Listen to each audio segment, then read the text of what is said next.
Excellencies, ladies and gentlemen, from the UfM Secretariat in Barcelona, good morning to you all and welcome to our UfM conference on MSME finance during and after the COVID-19, resilience and innovation in the wake of the pandemic.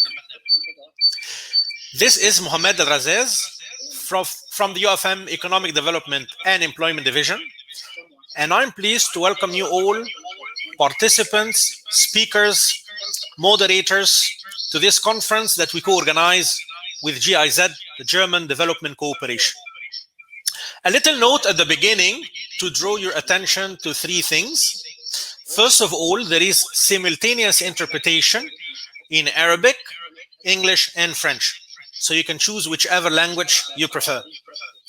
The second thing is that to the left on your screen, you will find a blue menu from which you can choose any folder that you like. One of these folders is called Resources. And on this folder, you'll find the agenda as well as some very interesting and pertinent files that you can download.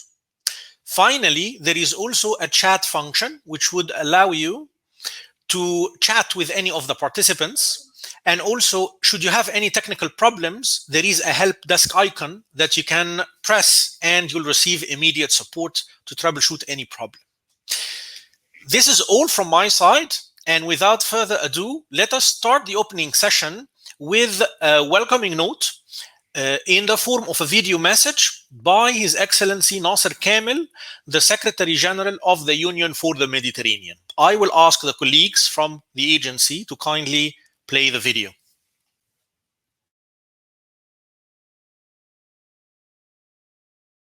Excellencies, ladies and gentlemen, I am pleased to welcome you at this UfM conference fully dedicated to the most tried and trusted vehicle of job creation and economic growth decade after decade, namely micro, small, and medium-sized enterprises. Every single year, jobs are created, but also jobs are destroyed across our region. And this will be further accelerated on the back of the digital transformation and the technological disruption that have been changing the labor market landscape in ways never before conceived. But MSMEs are particularly well adapted to innovation and creativity. We only need to check our smartphones to realize that there are countless small companies that run entire businesses from a mobile phone app.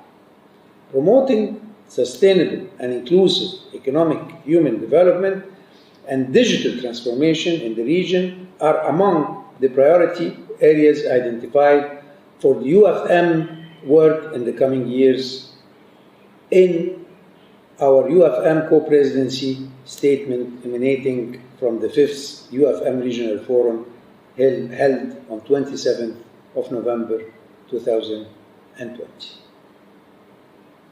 Ladies and gentlemen, MSMEs are of paramount importance if we are to achieve this mandate.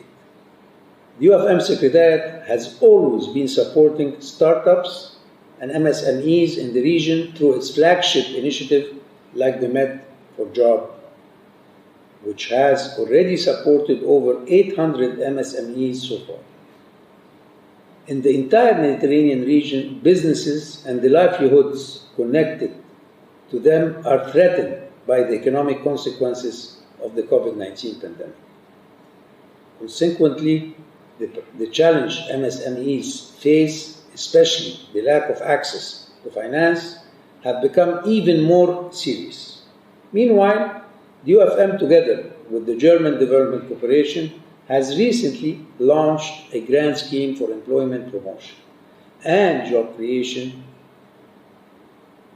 in the knowledge and conviction that MSMEs are a key target to help during the pandemic, and that's why the scheme was focusing on them.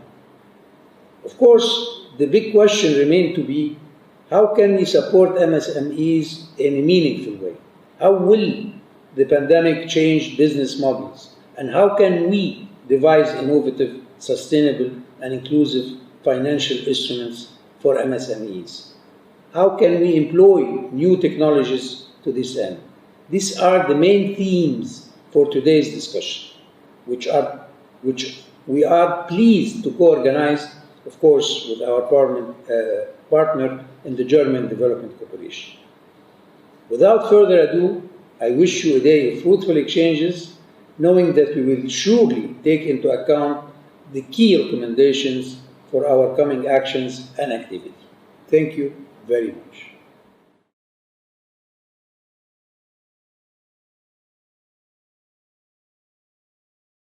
Excellent. Thank you very much, Excellency. And we proceed directly with the opening remarks, starting with Mr. Mohammed Amairi, the Executive Manager of the Financial Stability Department at the Central Bank of Jordan. Mr. Amaira, thank you for joining us today. And without further ado, the floor is yours. If you're ready, we are all ears. Thank you so much. Good morning, all. On behalf of His Excellency Dr. Ziad Fariz, the Governor of the Central Bank of Jordan, I would like to thank the Union for the Mediterranean for inviting me to speak at this esteemed conference. I hope we all gain from this amazing opportunity to discuss the impact of COVID-19 on MSME finance and share our experiences on how we were able to best maintain the resilience of these enterprises and make use of technology and innovation in continuing to do so. Ladies and gentlemen, as we all know, the micro, small, and medium-sized enterprises are economically important to most countries worldwide and considered the essential cornerstone of the economy. They not only contribute to a country's GDP, but also create and provide job opportunities, as well as a role in supporting sustainable finance. In Jordan, MSMEs are one of the main pillars in the Jordanian economy and constitute over 90% of total projects operating in the kingdom. Furthermore, MSMEs contribute to about 40% of the GDP and employ between 40 to 60% of the official sector labor force and account for about 45% of total exports and active investments. COVID-19 pandemic has and it still has a huge impact on most economic sectors, if not all. Primarily, the most prominent impact is on MSMEs. Unlike large corporates, MSMEs have been facing many challenges even before the pandemic, and these challenges have escalated during the pandemic. One of the most important challenges for them is access to finance. The government of Jordan and the Central Bank of Jordan believe in the essential role that MSMEs play in the Jordanian economy by reducing unemployment and combating poverty. Therefore, the Central Bank of Jordan continued its role in supporting and encouraging these companies even more so during the pandemic. As part of its response to COVID-19 pandemic, the Central Bank of Jordan launched a stimulus package amounting to about 2.7 billion Jordanian dinar. It represents about 8.6% of GDP. This package included many initiatives, one of them launching a special financing program dedicated to MSMEs, amounting to around 700 million Jordanian dinar, offering soft financing with relaxed conditions and low-cost financing guaranteed by Jordan Loan Guarantee Corporation with a guarantee rate of 85%. In addition, the Central Bank of Jordan has an internal development program to finance and support selected economic sectors, including SMEs, in which it reduced the financing cost of this program as a result of the pandemic from 1.75% to 1% for projects outside the capital Amman, and from 1% to 0.5% for projects outside Amman, in order to serve more the remote areas and the underserved areas. Adding to these two programs, the Central Bank of Jordan receives low-cost financing from regional and international financial institutions such as the World Bank, the Arab Fund for Economic and Social Development, and the International Fund for Agriculture Development, in order to raise funds for SME sector. It's worth mentioning that prior to the pandemic, the Central Bank of Jordan, in collaboration with the government and the World Bank, has established a private equity fund, which is called Innovative Startups and MSMEs Fund, with capital amounting to about $98 million in order to invest in the capital of innovative SME projects. This fund is a very important fund because it's for investing in the startups and innovative SMEs project with private equity investments. Another important challenge that face MSMEs is lack of financial and managerial skills, which makes it difficult for them to acquire financing and makes them unbanked. Therefore, it's very important to provide them with technical assistance and building capacity programs in order to support them in accessing finance. And I think lack of skills and experience is one of the most important challenges. So focusing on dealing with this challenge is very important to support SMEs. As for technology and innovation in the financial system, the pandemic has accelerated the process of digitalization. Although Jordan is a pioneer in digital payments and use of new technology and innovative services throughout the financial system, especially the banking sector, COVID-19 has made it necessary to use more technology and digital payments during this time. As a result, the Central Bank of Jordan, like most regulators, has issued several circulars encouraging the use of digital financial services and facilitated their use across the kingdom. For example, it permitted the use of mobile ATMs in rural areas. No fees were associated with use of ATMs. Remote opening of e-wallets and ease of remittance transfers were available, as well as other facilitated payment services for individuals and companies, especially SMEs. Due to these regulatory responses, all banks were operational during the corona lockdown period and catered to the financial needs of all citizens. In an effort to continue its progress in the area of financial inclusion, and being the first country in the MENA region to issue a national financial inclusion strategy, which has been launched in December 2017. The Central Bank of Jordan is currently working on a green finance strategy to promote sustainable finance. Supporting SMEs is a vital part of this strategy, as most SMEs lead to the support of sustainable finance compared to large corporates. This is mainly due to the nature of SME projects, as most are environment friendly and include projects related to agriculture and renewable energy sectors. Finally, I would like to emphasize the importance of this conference and the opportunity to learn from each other, share beneficial experiences, and discuss the challenges ahead of us amid COVID-19.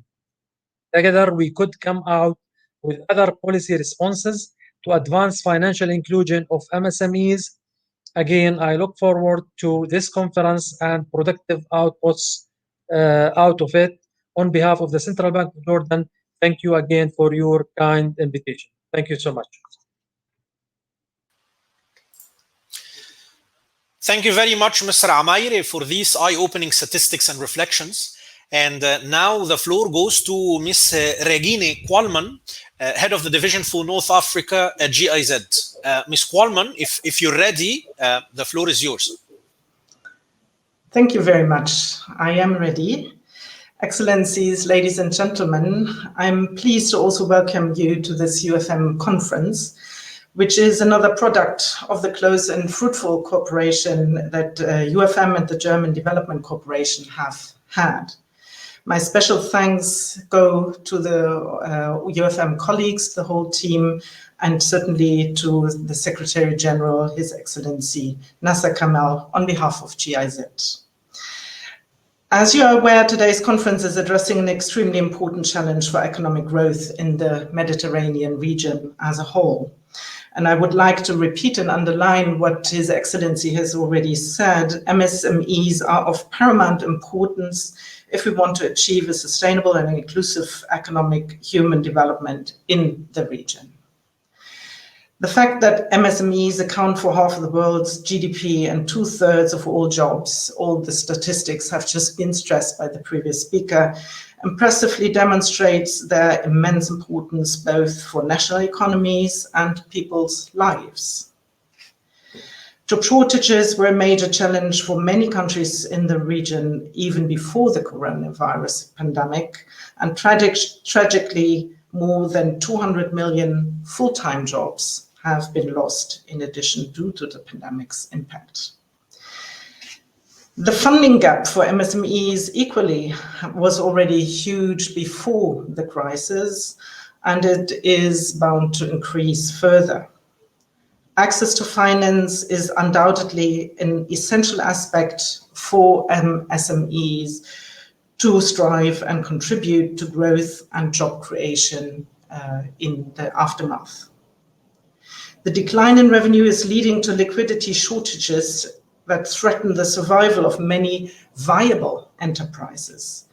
Despite government support measures, we see that reduced lending by traditional banks and the decline of other sources of finance pose a risk to business development, according to OECD studies.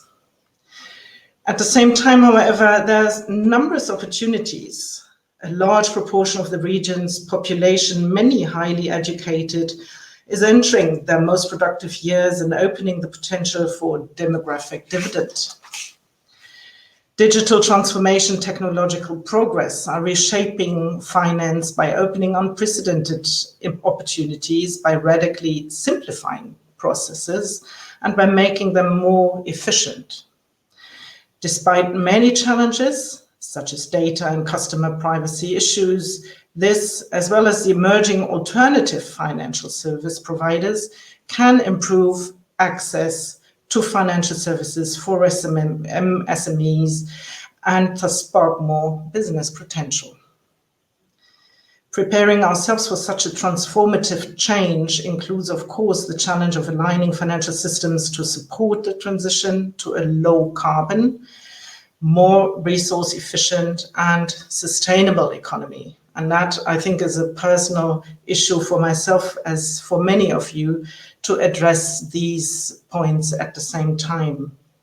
The recently published Sustainable Finance Strategy of the German federal government clearly highlights that sustainability risks can entail financial risks for the real economy and for the financial industry. So taking sustainability criteria into account strengthens and stabilizes the whole financial system. For the Federal Ministry for Economic Cooperation and Development, the BMZ, such aspects are essential components of an effective development policy. This requires effective cooperation at all levels. Cooperating with our neighbors in the Mediterranean region is hence of particular importance in order to be able to meet the many challenges we face. Supporting activities to promote sustainable finance in partner countries, as highlighted by the German government's Sustainable Finance Strategy, is in this respect an indispensable course of action for implementing the SDGs and strengthening financial market stability, including at the enterprise level. In the spirit of close and effective cooperation necessary for this tall purpose, we as Deutsche Gesellschaft for Internationale Zusammenarbeit, GIZ, are now looking forward to the exchange ahead on 3 important topics in the context and course of this UfM conference. We, at the same time, continue to be committed to our partnership engagement in many countries of the Mediterranean region and at the regional level to jointly achieve sustainable socioeconomic recovery from the pandemic. With this, I will thank you again for including me in this opening session, and I wish you very fruitful deliberations for this day. Thank you very much, Ms. Qualman, for stressing the dimension of sustainability. Of course, from our side, we place a lot of importance and emphasis to the partnership that we have with GIZ, BMZ, the German Development Cooperation. I thank you very much. I could not agree more.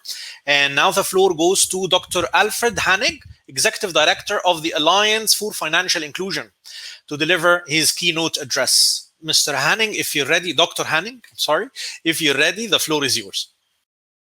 Well, thank you very much for this opportunity. Nasser Kamel, UfM Secretary General, Regine Qualman, Head of Division for North Africa at GIZ, Thomas De Luca, SME Finance Forum Ambassador, distinguished guests, ladies and gentlemen. We are very honored to be here today to address this 2021 UfM conference. Just wanted to thank you for inviting the Alliance for Financial Inclusion. As you are aware, the Alliance is a global network of policymakers and regulators who together strive for better and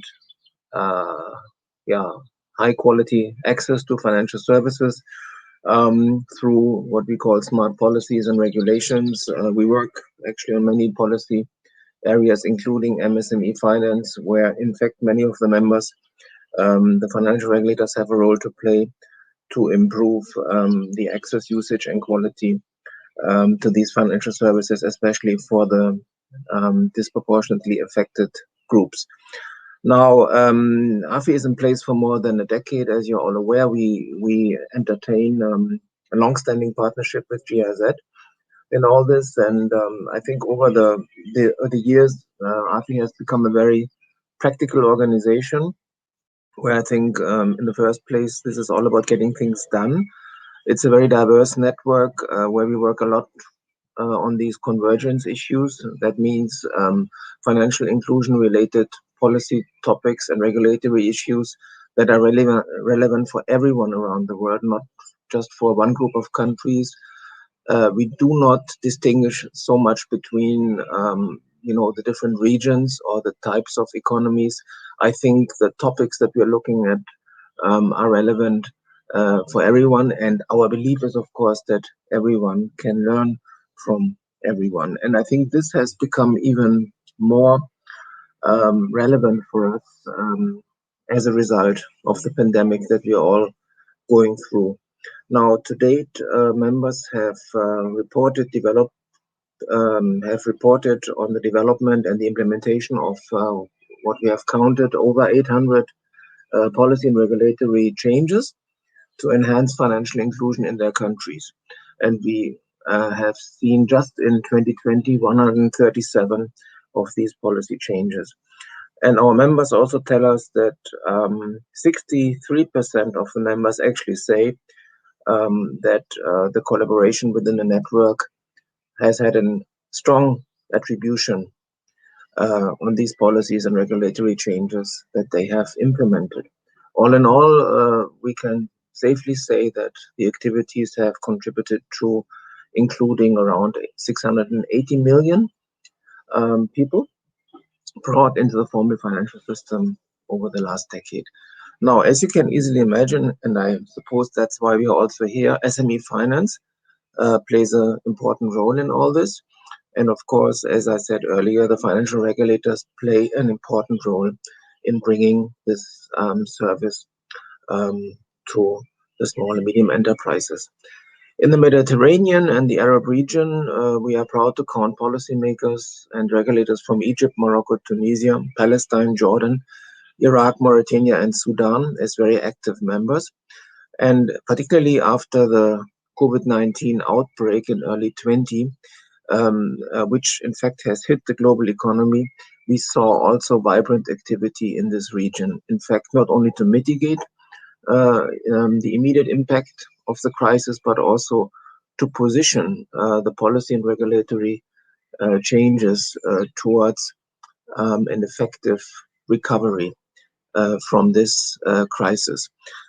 There are numbers, I think, that you're all aware of, like, for example, the World Bank Global Economic Prospect given to us estimated global losses in GDP growth currently around 5.3 percentage points below pre-pandemic projections, or about 4.7 trillion US dollars. And we also are aware that an additional 49 million people, a disproportionate number of whom are women, are expected to be pushed into extreme poverty. According to the IMF, in the MENA region, the real GDP growth is projected to pick up 4% in 2021 after having slumped by 3.4% in 2020. Now, globally and in the Mediterranean region, the pandemic has caused disproportionate effect on MSMEs, the backbone of the global economy, accounting for 2/3 of employment globally and between 80 and 90% of employment in low-income countries. And according to the Arab Monetary Fund, the unemployment rate in the Arab region is forecasted to increase from 4.2 to 5 percentage points. Now, we have seen quite a number of effective policy responses from AFI members. These can be viewed on the website, where we have actually uploaded a policy dashboard where you can actually see the most extensive source of policy responses provided by the members to mitigate and to recover from the economic impacts of the pandemic. Let me just emphasize also, in alignment to the earlier speakers, digitization has the potential to increase MSME productivity, reduce the costs, and help avoid a complete economic halt for MSMEs during the COVID-19 crisis. Many MSMEs have implemented an innovative contactless method of delivering their products and services, demonstrating their ability to change their business model to stay afloat. And the regulators in the Mediterranean region, just to give you an example, have a great role to play in this. For example, in Tunisia, the Banque Centrale de Tunisie launched the new status of payment agent and agreed one player paving the way to other providers and to innovative digital financial solutions, such as digital payments, digital insurance, among others. And additionally, the Arab region is developing fintech policies in order to create a sustainable framework for digital finance environment. I actually would also mention that focusing on MSMEs, a truly green and fully inclusive recovery would also enable mitigation of contributions to climate change. There's a clear business case for green recovery, and this includes MSMEs and the various needs of the women's market. Linking the inclusivity and sustainability criteria with the UN Sustainable Development Goals will facilitate the alignment of national recovery programs with the EU and international policy agenda. I would just like to close now with an expression of hope. I hope this conference will showcase pathways for supporting MSMEs by taking into consideration a greener, a more gender-sensitive, and also a digital economy approach in the Mediterranean region, amidst maintaining macro stability and ensuring no one is left behind. On this note, I will leave you to take forward your discussions and wish you very fruitful deliberations. And once again, thank you for inviting us. Thank you very much, Dr. Hanning, for this optimistic message of hope. I totally coincide. Congratulations for the impressive results so far, and thank you very much for sharing with us these insights and figures. I now have the pleasure to invite to the floor Mr. Thomas De Luca, the SME Finance Forum Ambassador, who, by the way, has a paper called A Call for Insights in the resources folder, again, to the left of your screen in the blue menu that you can download. Mr. De Luca, the floor is yours. Thank you. Good morning, everyone. I'm pleased to be speaking to you today from the UfM conference on MSME finance during and after COVID-19.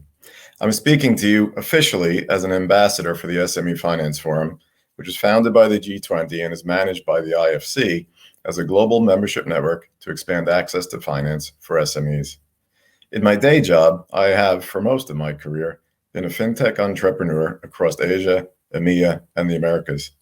Specifically, for much of the past decade, I built and operated a company focused on helping banks to improve their lending to small businesses, along the way establishing proprietary direct on-balance sheet lenders in Hong Kong, Singapore, the Philippines, and the United Kingdom.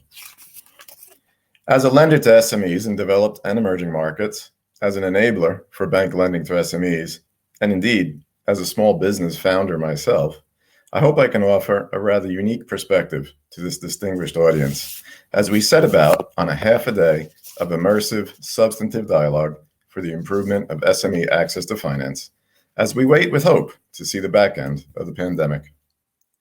The goal of this conference is to encourage countries to develop a more conducive environment to broaden the range of available options and actors to better support the needs of MSMEs and, ultimately, of the countries themselves. In that regard, then, let me now kick off the brainstorming of options with a few broad lessons of my own experience. Firstly, timing matters. Pre-COVID studies reported that nearly 75% of small businesses maintain a cash buffer of less than 60 days. In fact, of that, half of all businesses have less than 30 days of cash buffer. This provides policymakers precious little time for the design, approval, implementation, and delivery of financial support in a meaningful manner. In many countries, 12 or more weeks had passed from the onset of the crisis to the passage of relief legislation. For many SMEs, far too late. Going forward, governments should learn from the experiences of the past months to prepare a pre-agreed recipe book of financial stimulus and support products for SMEs. When the next crisis hits, it will again be too late to entertain the policy debates of small business finance minutiae. A second lesson: financial infrastructure matters. Specifically, the physical and technical infrastructure for deployment of SME support must be upgraded. The pandemic clearly highlighted the extent to which many banks had failed to digitize their services for small businesses, which, coupled by the lack of policy preparedness, only exacerbated the delays in delivering the needed support. In many places, banks were ill-prepared to support customers in the circumstances of a pandemic. Lockdowns and quarantines meant bank staff could not attend to offices to meet with or even answer calls from SME clients. Even where systems were in place for digital loan applications, banks were often not prepared for the sheer volume of demand, with the result that even some technically advanced banks had to shut down their systems so to handle the flow. A third key lesson: regulation matters. For example, well-intentioned but inward-looking regulations for protection of personal data impeded technology delivery through the cloud, precluding implementation of capabilities for open banking, loan automation, and even e-payments, and indeed for even making working from home for bank staff impracticable. In many places, the failure to recognize e-signatures or scan documents rather than originals necessitated the small business owner to file physical loan applications in person, with overloaded, socially distanced bank staff working to clear a flood of applications. E-signatures, data nationalism, document digitization, these are all issues which regulators have been debating at least since I graduated law school more than 25 years ago. The pandemic has shown just how short-sighted these debates have been. Finally, renewal matters. Government policy must recognize that a crisis will eventually cause many small businesses to succumb, even if certain forms of aid can be made readily available. However, whilst the crisis may be fatal to many small businesses, it is also likely a font of new opportunities deserved of entrepreneurial vigor and financial support. Therefore, policy should recognize the distinction between the small business entity that is moribund and the entrepreneur behind the business, who will likely be very much alive and seeking quickly to start a new means of income for his or her loved ones. In this regard, Government policy should emphasize quickly spinning out any assets of the failed business into more productive hands, and separately, helping this failed small business owner to restart a next venture. The former likely requires reform to bankruptcy and insolvency laws, including the practical infrastructure upgrade to support a large surge in bankruptcy filings, perhaps in an environment where the courthouses are closed for physical business. For the latter, it may mean helping the entrepreneur to improve a credit rating shattered by the crises, or perhaps obtaining access to certain pools of startup capital. In closing, let me return to the theme of this conference, resilience and innovation in the wake of COVID-19. It is fair to say that the world has seen plenty of both during these difficult times. But as we look back, let us do so with an eye for the future. As we enter what one can hope is a period of relief from this crisis, let us prepare ourselves for the next one with package relief legislation for SMEs, financial infrastructure to support its delivery, regulatory reforms to promote digitalized banking, and policies to enable failed business assets and owners to get back into productive use. Sadly, a quick review of current headlines offers any number of reasons why we should hurry our preparations for the inevitable next crisis, whether it is driven by environmental factors or some other low probability, high impact, and yet foreseeable event. Let us act now whilst the opportunity is ripe. Thank you and enjoy the conference. Thank you very much, Mr. De Luca. You mentioned that when the next crisis hits, it would be too late to entertain a policy orientation or response. I agree perfectly, actually. So again, thank you very much, Mr. De Luca, and all the speakers in this opening session, which is now concluded. So stay with us. In exactly 1 minute, we will start panel 1, the first panel for today. Meanwhile, we will have the agenda for this panel displayed on the screen. So see you in 1 minute.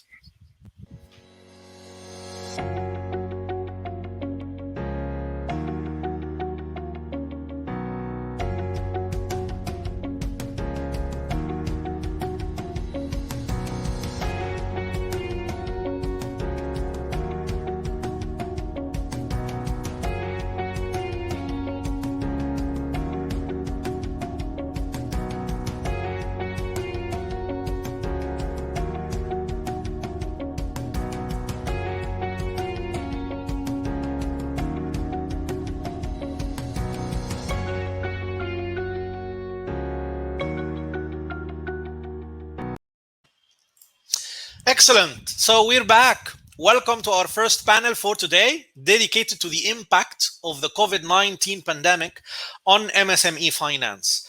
I'm very pleased to welcome our dear friend and partner, Professor Dr. Rym Ayadi. She's, of course, founder and president of the Euro-Mediterranean Economists Association, EMEA. She's also professor at the Business School, City University, London. Dr. Ayadi, it's always a pleasure to have you with us. You will be the moderator for this panel, so please, the floor is yours to introduce the panel and the speakers. Thank you. Good morning, everybody. I'm very happy to moderate this panel. Very important, very timely. Thank you, Mohammed. I would like to thank all the colleagues at the UfM for this very important event today. So this panel, it's an important one because really it's of course, we are still in the middle of the pandemic, but at the same time, access to finance to SMEs has been really a complicated issue over this period. So if we look, for example, after almost 1.5 years of COVID, the global economic impact has been quite profound. There has been many mitigation actions to tackle the deadly pandemic, such as, for example, national lockdown, social distancing measures, but those measures have also had some impacts, negative impacts on the companies, on the SMEs, on the economies as a whole. And this, we could see it already on the loss of economic output over globally, which is up to 4.2% in 2020, which is quite a lot. And let me say that Europe also has been largely hit. Now, again, uncertainty is still looming because clearly the scope and the speed of recovery are not known yet. Also, the global inequality of vaccination remains persistent. And we do not know whether the interest rates will remain stable, whether or not they will increase. Now, MSMEs, micro, small, and medium-sized enterprises, and startups, entrepreneurs, all of these, what I call, and you already said it previously, they are the backbone of the economies, were almost at the epicenter of these disruptions from the start of the pandemic, with a liquidity crisis threatening their survival. And some of the SMEs have also been closed. Now, the key issue here is the cash reserves, which are clearly facing depletion, and the debt continues to increase and to be more expensive if the interest rates will keep increasing. Now, if we look at the surveys of the OECD, for example, who had dedicated to the MSMEs across the world, it shows that 70 to 80% of the SMEs globally have experienced substantial decline of revenues during the crisis. And revenues are extremely important for cash flows to pay the debt and also to grow. So I would like also to make a mention that young firms, startups, and also self-employed women, youth, minority businesses have been largely affected. Now, I also want to emphasize that, as mentioned before, significant numbers of SMEs have closed, but yet not reflected in the bankruptcy rates. So we will see bankruptcy rates going up in the future. Why? Because in all countries, there have been major liquidity support measures, and also there are some countries who even temporarily changed the insolvency procedures, which in fact not giving the real picture on the bankruptcy rates. As I mentioned, governments have done major efforts globally to deal with the pandemic and to support SMEs, entrepreneurs, also avoiding a liquidity crisis, which could also generate a solvency crisis. They have done deferral of payments, job retention and wage subsidy schemes, financial supports, for example, via debt channels and equity possibilities to enhance the equity structure or the equity positions of some SMEs. And also there has been a structural support measures using digital means. So in fact, nowadays we can see really a serious, complex balancing act in the short, medium and long run, addressing very important challenges for MSME development, which again is the backbone of economic development and economic growth. So how to continue supporting and avoiding, in fact, the liquidity, how to continue the support and to avoid the liquidity crisis to further impact the SMEs. And second is how to and when to exit those emergency support measures, not to further hamper the possibilities for the survived, the SMEs that have survived the crisis, and how to ensure that the policies that are in place will help the SMEs recovery over time. This is extremely important to really do the measures, implement the measures in the right time. Now, around these lines of this session, I would like to introduce the three panelists. My friend Nagla Bahr, she's the Managing Director of the Egypt Credit Guarantee Company and chairwoman of the Euro-Mediterranean Guarantee Network.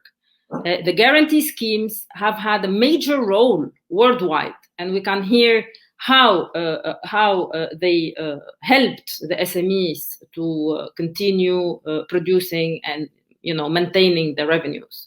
Second panelist is Tarek El Kady, who is the founder and chairman of the Mediterranean Business Angel Network. So he will tell us what these business angels have done and what should be done for the recovery. And Mr. Tarek Tawfik, who is the Vice President of BUSINESSMED and the Vice President of the Federation of Egyptian Industries. So 3 panelists, and I would like to give first the floor to Nagla. Nagla, please, you have 7 minutes to share with us the experience of the guarantee schemes, please. Thank you very much, Rym, and thank you very much. I would like actually to extend my thanks to UfM and the German Development Cooperation. UfM had been playing a real role, across this pandemic with the different initiatives, different meetings, conferences they initiated to allow us all to share what we have, which is a very, very important element and tool now, sharing what we have. Everybody talked about. I'll go directly to the topic, and what Rym highlighted, and before, Ambassador Nasser, and followed by all the opening sessions, that we've been listening to everybody focusing on the role of the MSMEs. I'm not going to repeat its importance. I'm not going to repeat the challenges that all these MSMEs are meeting and facing now, considering, their kind of fragile nature or something. As Rym highlighted about the guarantee schemes are a risk mitigation tool. So if this risk mitigation tool is not going to play its real role now, when we have an unprecedented risk that we've never seen before, with an extreme high level of uncertainty, I don't think when we can be able to play our role. All the guarantee schemes all over the world, had been witnessing a real support from our governments. As you all highlighted, all governments and policymakers had been very active and very actually unexpectedly out of the box thinking, towards how to meet the effect of the COVID. Most of governments, if not all, took immediate action and spontaneous actions to respond to the pandemic consequences that we've never seen. It was not only a health crisis, but it's something that affected the economies and lives of people. All of them, and central banks, in coordination with the governments, played very active role, considering their kind of, how can we say it, they were into real advanced development and restructured, enable them, to play a very active role within the pandemic, and within the actions taken. Within this, actually, we as guarantee schemes have been witnessing lots of support from our governments, where in reality, for example, I can say for Egypt, for example, our funds had been increased by 1,000% across only last year. What that actually implement or reflect, it reflects the use of the risk mitigation tool, the use of this risk mitigation actually to overcome the crisis that we're witnessing. And why? Because within the guarantee schemes, you can kind of push the needed immediate action. You can push it slightly until things will stabilize. Even if governments, are injecting funds, to the guarantee schemes, the effect or the weight of these funds will not impact the budget of the government until the default occur, which we can push it through the guarantee schemes and applying our mechanics and utilizing, the advanced tools that we have. And this is what we've been doing during last year, just initiating out-of-box products and models to enable our MSMEs to overcome their crisis. We have to accept the fact, as you all highlighted, Rym, you highlighted, and the others, everybody highlighted. Yes, this crisis will be having a real effect. It's not yet there. It had been postponed, but reality will come on board sometime. This reality that's coming on board will include lots actually of bankruptcies SMEs, and we have to meet this fact. We need, some of them will be kind and in between positions. So those are the SMEs or the MSMEs that we need to help and assist to enable them to overcome the troubles, the problems that they are meeting. Some could be really excel and maybe highly needed. You highlighted fintech, we highlighted digital. Of course, all those who are working within this sector, we can see them thriving during last period. But there is a lot across those MSMEs working in the agriculture sector and working in the industrial sector, If you look, for example, at the supply chain itself, it had been completely changed, so even the form of finance addressing the supply chain, should be changing. So everything around us, is changing. So there is no more normal. There is no more how we used to do the business, but there is a lot of think out of the box. There is a lot about actually how can you tackle all these new by new. So at the level of the guarantee schemes, number one thing we've been working on across last year and now is changing our business model. Our business model that we used to work before 2020 is obsolete. We cannot anymore work it out. So we have to change it, and we did.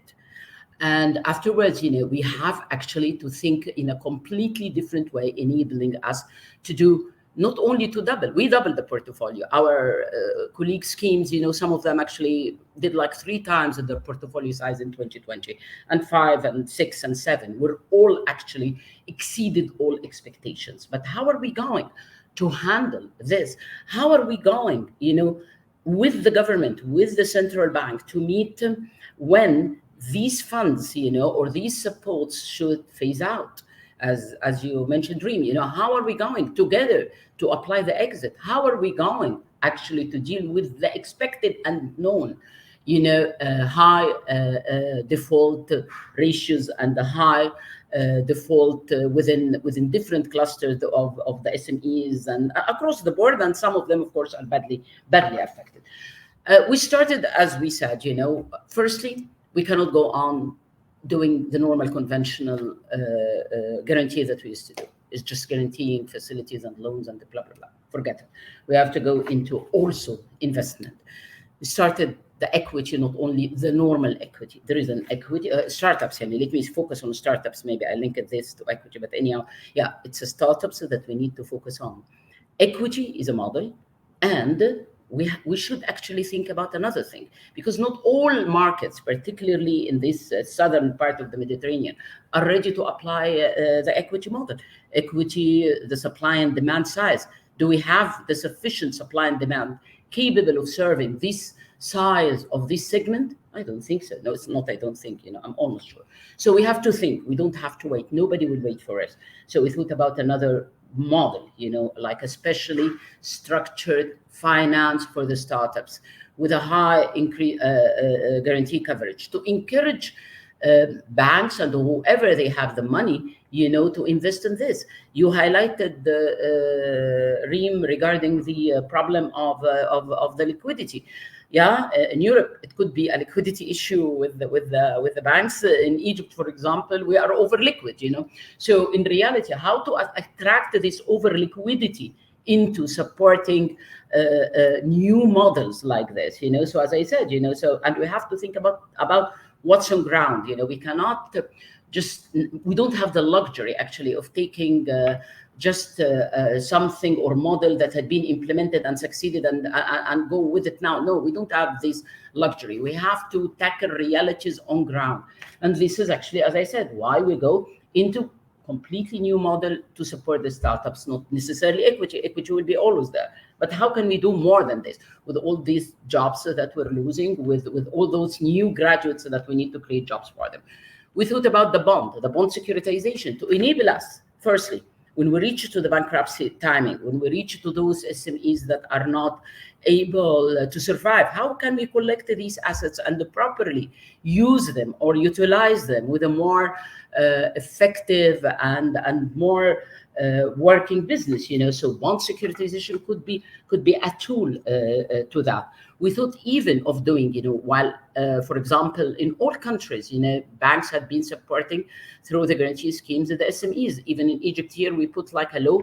The central bank came that they would like banks by end of 2022 to come with 25% of their total portfolio geared towards MSMEs. So we don't, but still, the size of this into the GDP and the needs of the SME, where is it? It's still low.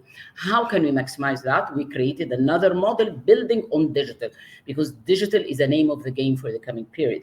So we put a digitalized direct credit guarantee model, where we get the cases examining with the guarantee and give it to the bankers. So even if banks will be reaching like a 25% by 2022, which is like what, 500 billion pounds. We can say 500 billion pounds, approximately what, $250 million or something like that, but any or more, no, we can double that, by the model that we are trying to do. And this is a pure digital model with an interface, with all SMEs digging into the interface and putting information and taking decision, instead of the decision timing, actually, or credit decision timing 45 or 60 or whatever days. Now we're targeting like 5 days. The other thing actually that we have to do, or we are doing, through this utilizing this digitalization, because we started the journey. We cannot say we will. As we said, business model need to be changed, and digitalization should be utilized at its maximum. So we started. We cannot wait for that. We started like 2 months ago, and we're targeting, including the 2 months, a year and a half, 36 months, to be the utmost digitalization to enable all these quick decisions, quick access to the finance and to the models.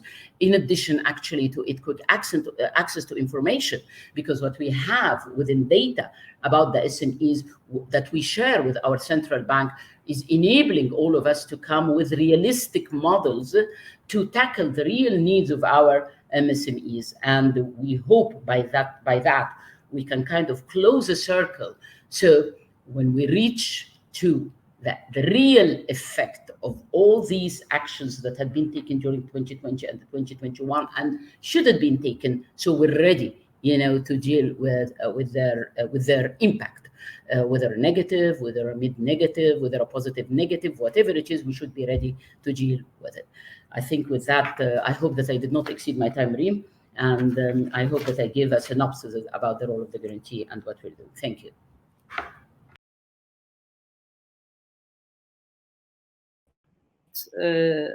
The change or the need to change the business model of guarantee schemes post-COVID-19. I think they should merit, in fact, a full meeting or a full conference about it, because there are many types of credit guarantee schemes, and I think it would be interesting to have other models also that have dived during the pandemic. You also rightly mentioned the role of equity. Absolutely agree. This is key. The role of bond market, securitization, and of course, we can discuss later on the role of secondary market for SMEs. I think this is also another topic that we could tackle. Anyhow, for the next speaker, Tarek El Kady, maybe you can give us further comments on the role of equity, what has been done for startups really to dive the pandemic period, and what do you see? How do you see the exit post-pandemic? Please, Tarek, the floor is yours, and please be short so we can have a few minutes for discussion. And Mohammed is telling me that we need to close at 11:20, so let's consider the time issue. Thank you. Absolutely. So thank you very much for having me today, Dr. Rym. Thanks for the introduction. Let me talk quickly about the Mediterranean Business Angels. So the Mediterranean Business Angels is a network of networks of angel investors. So our members mainly at the core include other angel networks around the Mediterranean. And the main focus of this network is to create cross-border deals and help investors invest in different geographies in the sectors that they are interested in and in different markets, but also help startups scale in different markets and grow in different markets. So this is the main role of the Mediterranean Business Angels, while also helping people who are leaders and feeders into the angel space, which are the incubators and accelerators, and also later stage investors like VCs that invest post what we're doing. So what we've seen in the past period is initially a hold and a stop on new investments last year, and helping investors trying to help their portfolio companies into sustaining and being able to survive this pandemic. And then later on, things started to evolve. But it's very important for me to highlight that the main difference between small and medium businesses and innovative startups, or startups as we call them, startups, because there's a major difference into the kinds of investments that can happen in both. We're focused on innovative startups. The main difference between these kinds of startups, they're building business models that rely on innovation. So they most probably are not revenue generating at their early stage. They're trying to disrupt the industry. They're trying to find market opportunities and gaps to solve real problems in the market by utilizing technology. So usually in the first few years, they do not have any revenues coming in. They're building their products, they're getting some traction, they're enhancing their product market fit. While traditional businesses are usually, they work on, they have a capital that they're deploying, they're doing a product or a service, and they're getting some revenues. And that's why when the pandemic hit, as earlier mentioned, most of these companies did not have enough cash flow, and that's if their industries got negatively affected by the pandemic, they ran out of cash, and eventually either they had to let go of their employees, and as we all know, all the companies did different things to survive. While startups who were in sectors that were thriving, they were able to generate revenue, they were able to generate actually more investments, so they were able to survive. And the ones who did not have any investments or did not have, or were in a sector that was not thriving, had the complete opposite. So this is very important for us to look at, even at a local micro level in each country. Let's say for the Alexandria Angels, that is part of Egypt, at different angel networks that are part of the Mediterranean Angels, we've seen a significant increase in investment in innovative startups. So if you look at the Q1 report, generally speaking, and on a global level, we've seen an all-time high of 125 billion that has been invested in startups in Q1 of 2021. Now we're waiting, of course, on the report for Q2, but this is a 50% increase in quarter over quarter, and a 95% increase in terms of year over year. So this is a significant increase, which means that investors are still investing, are continuing to invest into sectors that are surging. But it's important to zoom into this report and see the numbers and where are they going and how is that affected. You'll see that the number of deals, and this is across the whole globe, and this has happened since the pandemic has started, the number of deals are less. So if you compare quarter over quarter, year over year, you'll find that investors are being more cautious into investing into new startups. So number of deals have grown less. Sectors have been more specific. We've seen that the sectors that have surged are fintech, health tech, e-commerce, shopping. All these sectors that are already thriving got more investments, and of course other sectors did not.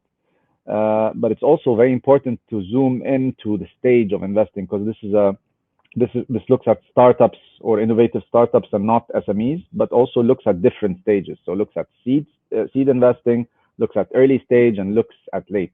If we focus on the seed or angel, which is the part that we are trying to do, trying to solve in terms of filling this gap of investment, you will find that there's not really a significant increase in that stage, but that's normal in the first quarter of every year because there's a lag of reporting in terms of numbers. It should pick up in Q2. We'll find like globally there's around $4 billion that were invested in seed stage. It's still an increase, 45%, but it's not as significant as the whole report. But year over year, that's also there has been an increase. The early stage also startups have got more investments. They got around, I think, $35 billion, which is still an increase that accounts for 60% or 70% year over year. So right now on the Mediterranean Angels, what we are focused on is to help investors identify opportunities for the startups that have a potential to grow in different geographies, help investors and startups fill in the gaps that they need. Whether we're focused mainly on equity, and why equity? Because most of these early stage, or let's say seed stage startups, are not revenue generating. So different types of investments are not or funding are not valid in that case. But in some startups like the e-commerce and shopping, there's the space over here where we can find alternative to equity financing And right now, we with the events that are coming up and things starting to open up, we are starting to have more, let's say, intersections on the opportunities that are open between, between different countries.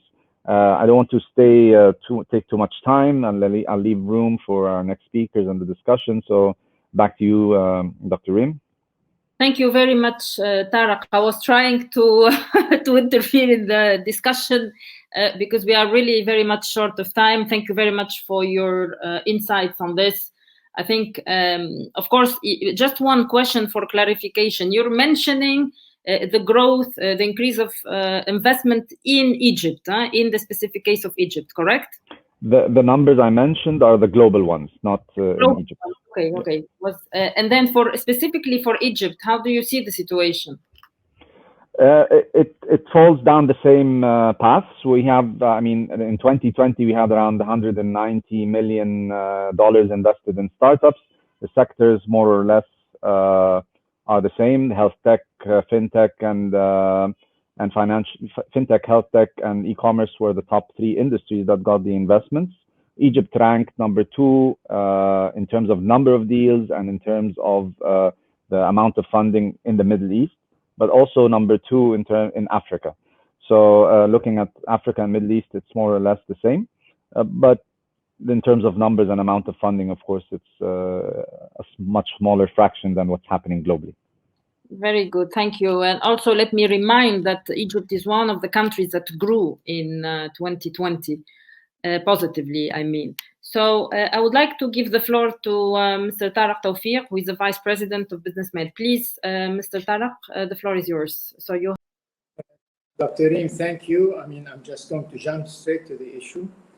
I believe that without having a clear vision or a picture or a snapshot of the state of economies and the state of SMEs in our region, it's very difficult to come up with practical solutions. So let me share with you some statistics, that I believe that from Egypt, that I believe are more or less, similar in the whole regions. 50% of our economy is informal. 3.7 million establishments are SMEs. They comprise more than 95% of establishments in Egypt. 78% of labor is informal in Egypt. 40% of labor is working with formal sector, the rest are informal. Only 10% of property in Egypt is registered. So, that capital of 90% cannot be collateralized. So, these are facts, that we have to contend with. Let alone, some of the major issues that have been impeding the inclusion has been red tape, land allocation, licensing, permits, tax collection, and these have been the driving forces of keeping SMEs out of the formal economy. Without addressing these issues, the inclusion will be moving at a slower pace than anticipated, despite, the electronic revolution that we are witnessing. We also, surveyed, SMEs to see their view of finance. 36% of them said they don't need finance. 25% they think it's burdensome, the process. 25%, are afraid of the legal liabilities. Even with banks, 10% of banks don't work with SMEs. 36% of which, believe that they have a good established mechanism with SMEs, and 45% are average, more or less, So, having said that, we have to address these core issues. But I would like to say, also share with you some of the initiatives that took place, in Egypt in the COVID arena in order to address a lot of these issues.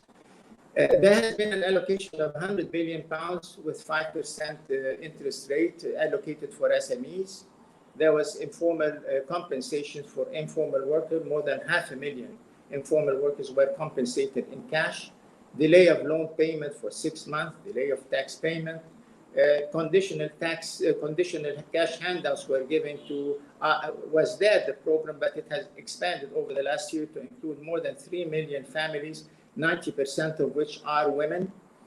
And again, there has been a program that has been agreed with the Federation of Industries on job retention, by which, we share the cost of redundancy in our labor.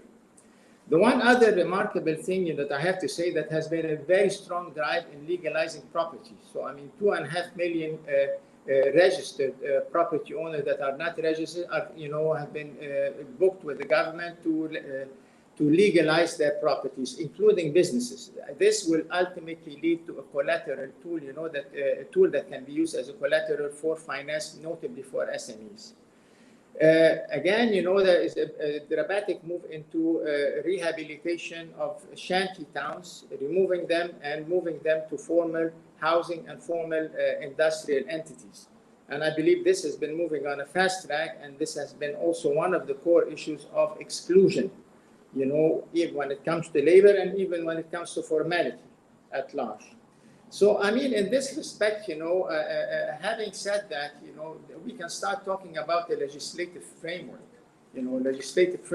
that would help accelerate. I would have to say that in Egypt, microfinance has been more or less developed, over the last few years. There is access to millions of even nanofinance with even a default rate of 1%, most of which are women.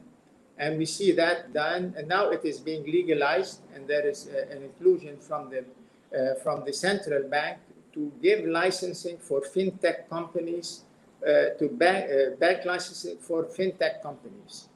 And even the ECB gave non-banking companies the license to operate digital wallets, which will allow them to access millions of individuals through the digital trade.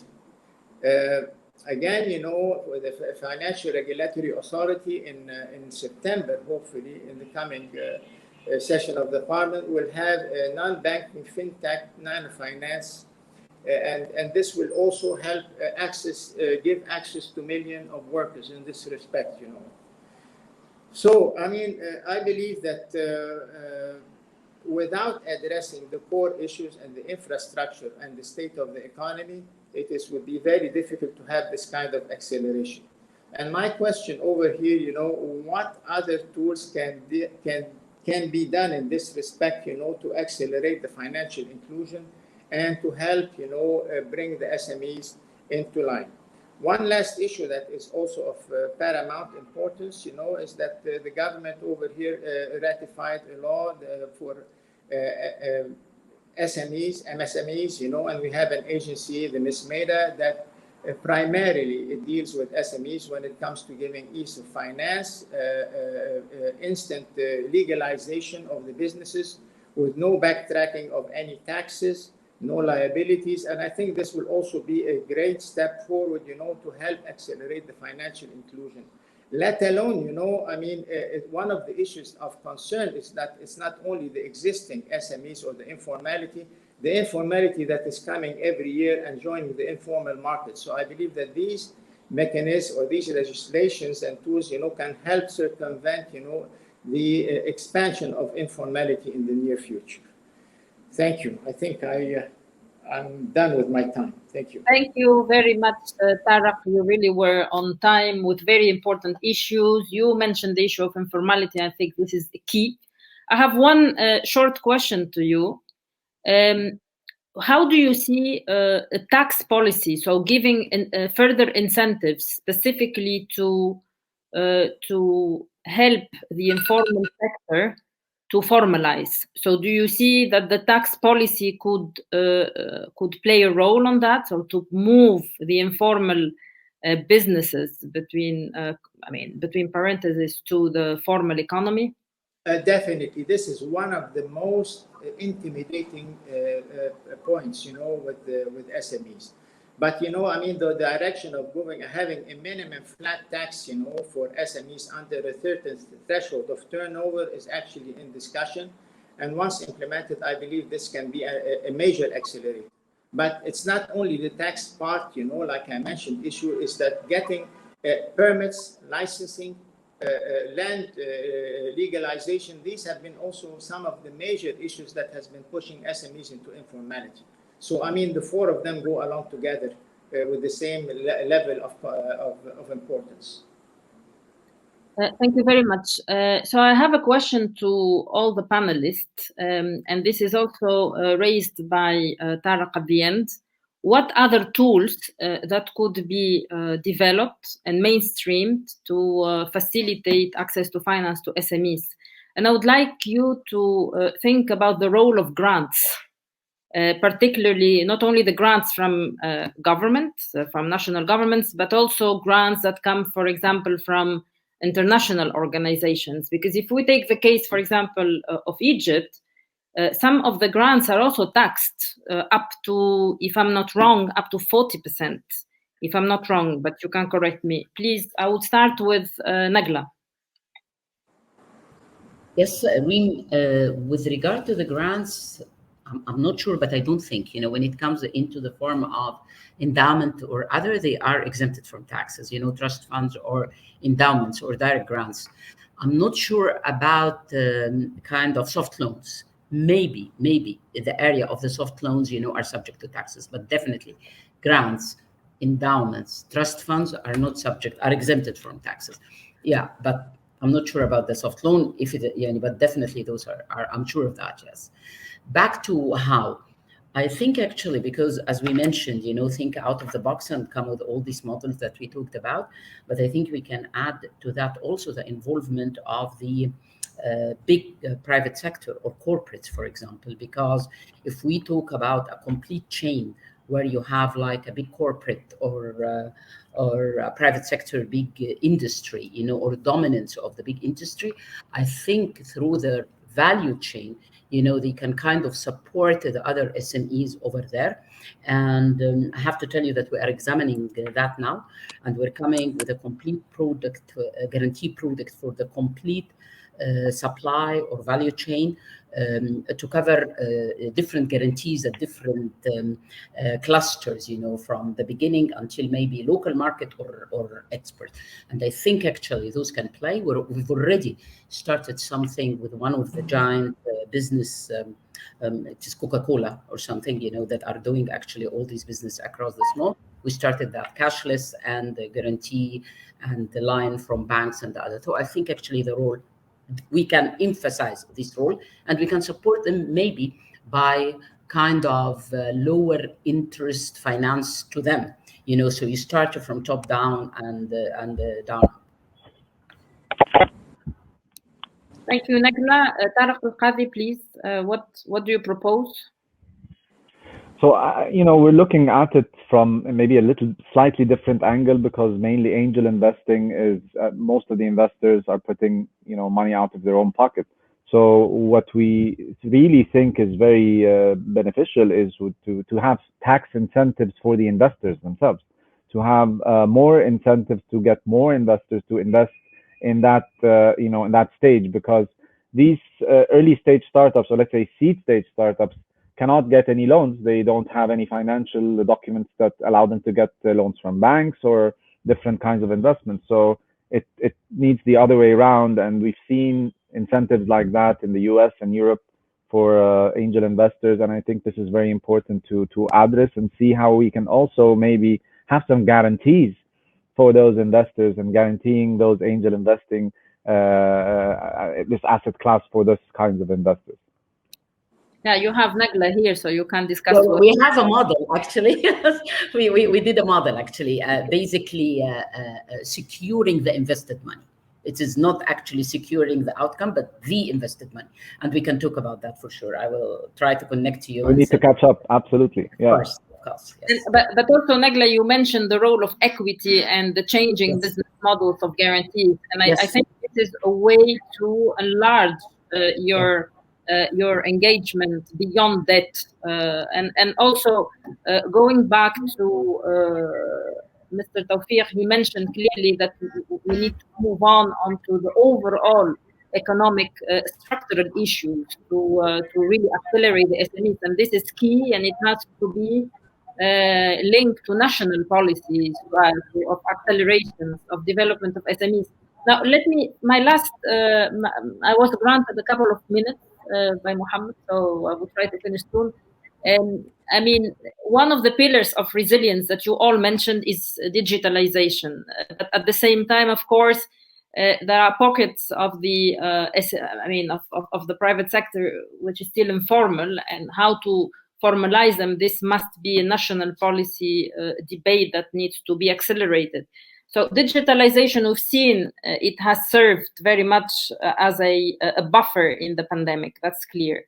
Now, I want to tackle the issue of sustainability, means the ESG factors, mainly environment, sustainability and governance. So how do you factor this into the SMEs functioning business models, particularly in the post-COVID? I will start with Mr. Tarek Tawfik. Well, let me go back to one issue, because, you know, the infrastructure needs to be addressed, you know, and the governmental policies. So, I mean, if we look at, you know, the supply chain management and logistics, you know, investing in it, you know, by having logistical hubs, you know, by having roads, infrastructure will help facilitate the ease of doing business, you know, because at the end of the day, informalities are centered and population centered where this infrastructure does not exist, you know.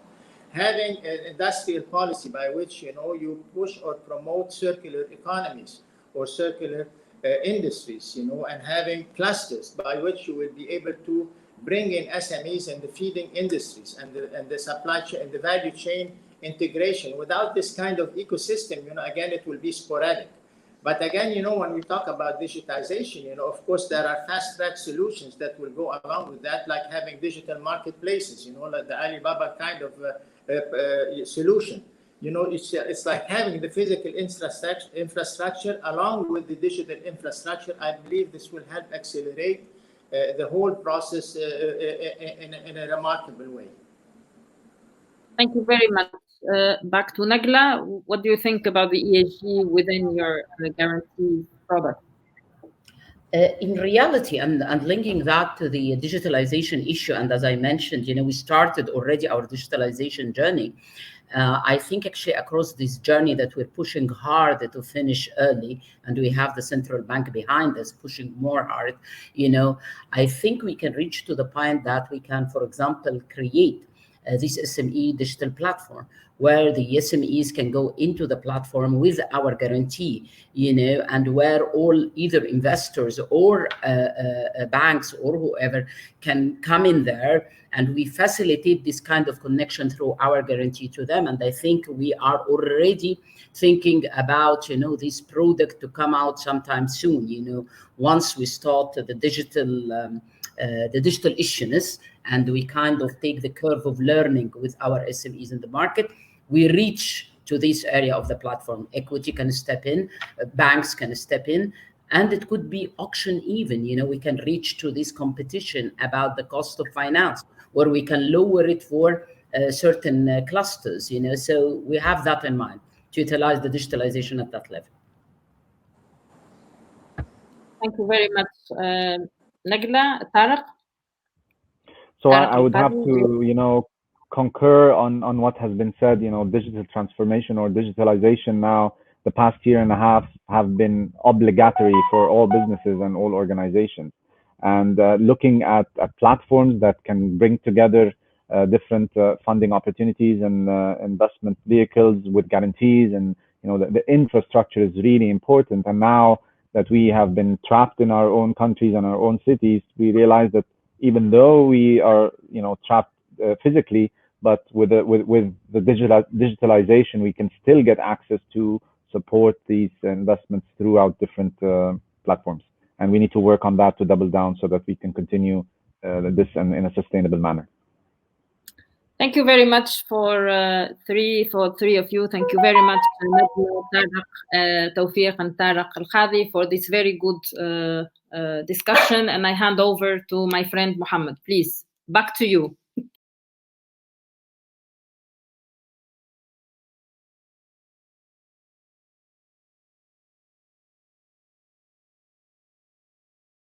Now I think you can all hear me. Thank you very much, Professor Ayadi, and all the distinguished speakers of this first appetizing panel, I must say. And now it's time for a very short break, during which we will show you a video. And after that video, we will be back right away for the second panel. So stay with us for the video.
Excellent. So welcome again for this second panel for today, this time dedicated to the use of technology in MSME finance. The moderator for this session, I'm happy to invite him again to the floor, is Mr. Thomas De Luca, the SME Finance Forum Ambassador. So Mr. De Luca will be introducing the panel and the prominent speakers in this second panel for the day. Mr. De Luca, the floor is yours.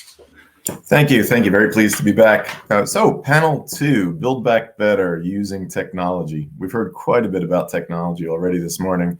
The focus of this panel is to highlight some cutting edge technologies and some innovative business models that have already pushed the frontier of MSME finance in the Mediterranean region. The way this works, I'm going to introduce the panelists quickly. We're going to put up a polling question. I'm going to then turn it to each of the panelists to do a brief introduction of themselves and the companies that they represent or the entities that they represent. When they'll finish that initial introductory session, we will then review the results of this panel question and then dive into what I hope to be a fun and stimulating conversation and Q&A. So with that, I'll do a quick introduction. We have Mr. Christophe Mahabé, head of MED MSMEs program. We have Mr. Guy Drossert, Managing Director of Fidor Solutions, and we have Mr. Richard Wilson of Strands.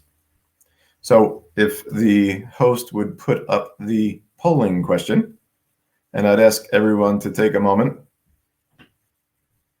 to do the question. And in essence, really what I want to get at is we've talked a lot about innovation. We've talked about regulatory reforms. We've talked about things that are important for the improvement of MSME finance in the Mediterranean region. But time and resources are limited. So of the 4 that we posted here, if you get to bet only on one, what do you feel is the most important? I won't read the questions out. You could see them quicker than I can read them. But please make a point to enter and contribute to the poll. Thank you.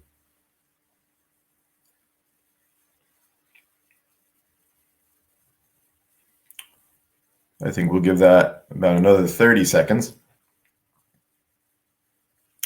And then I would like to call up the first, call up in a virtual sense, of course, the first panelist, Mr. Christophe Maheb.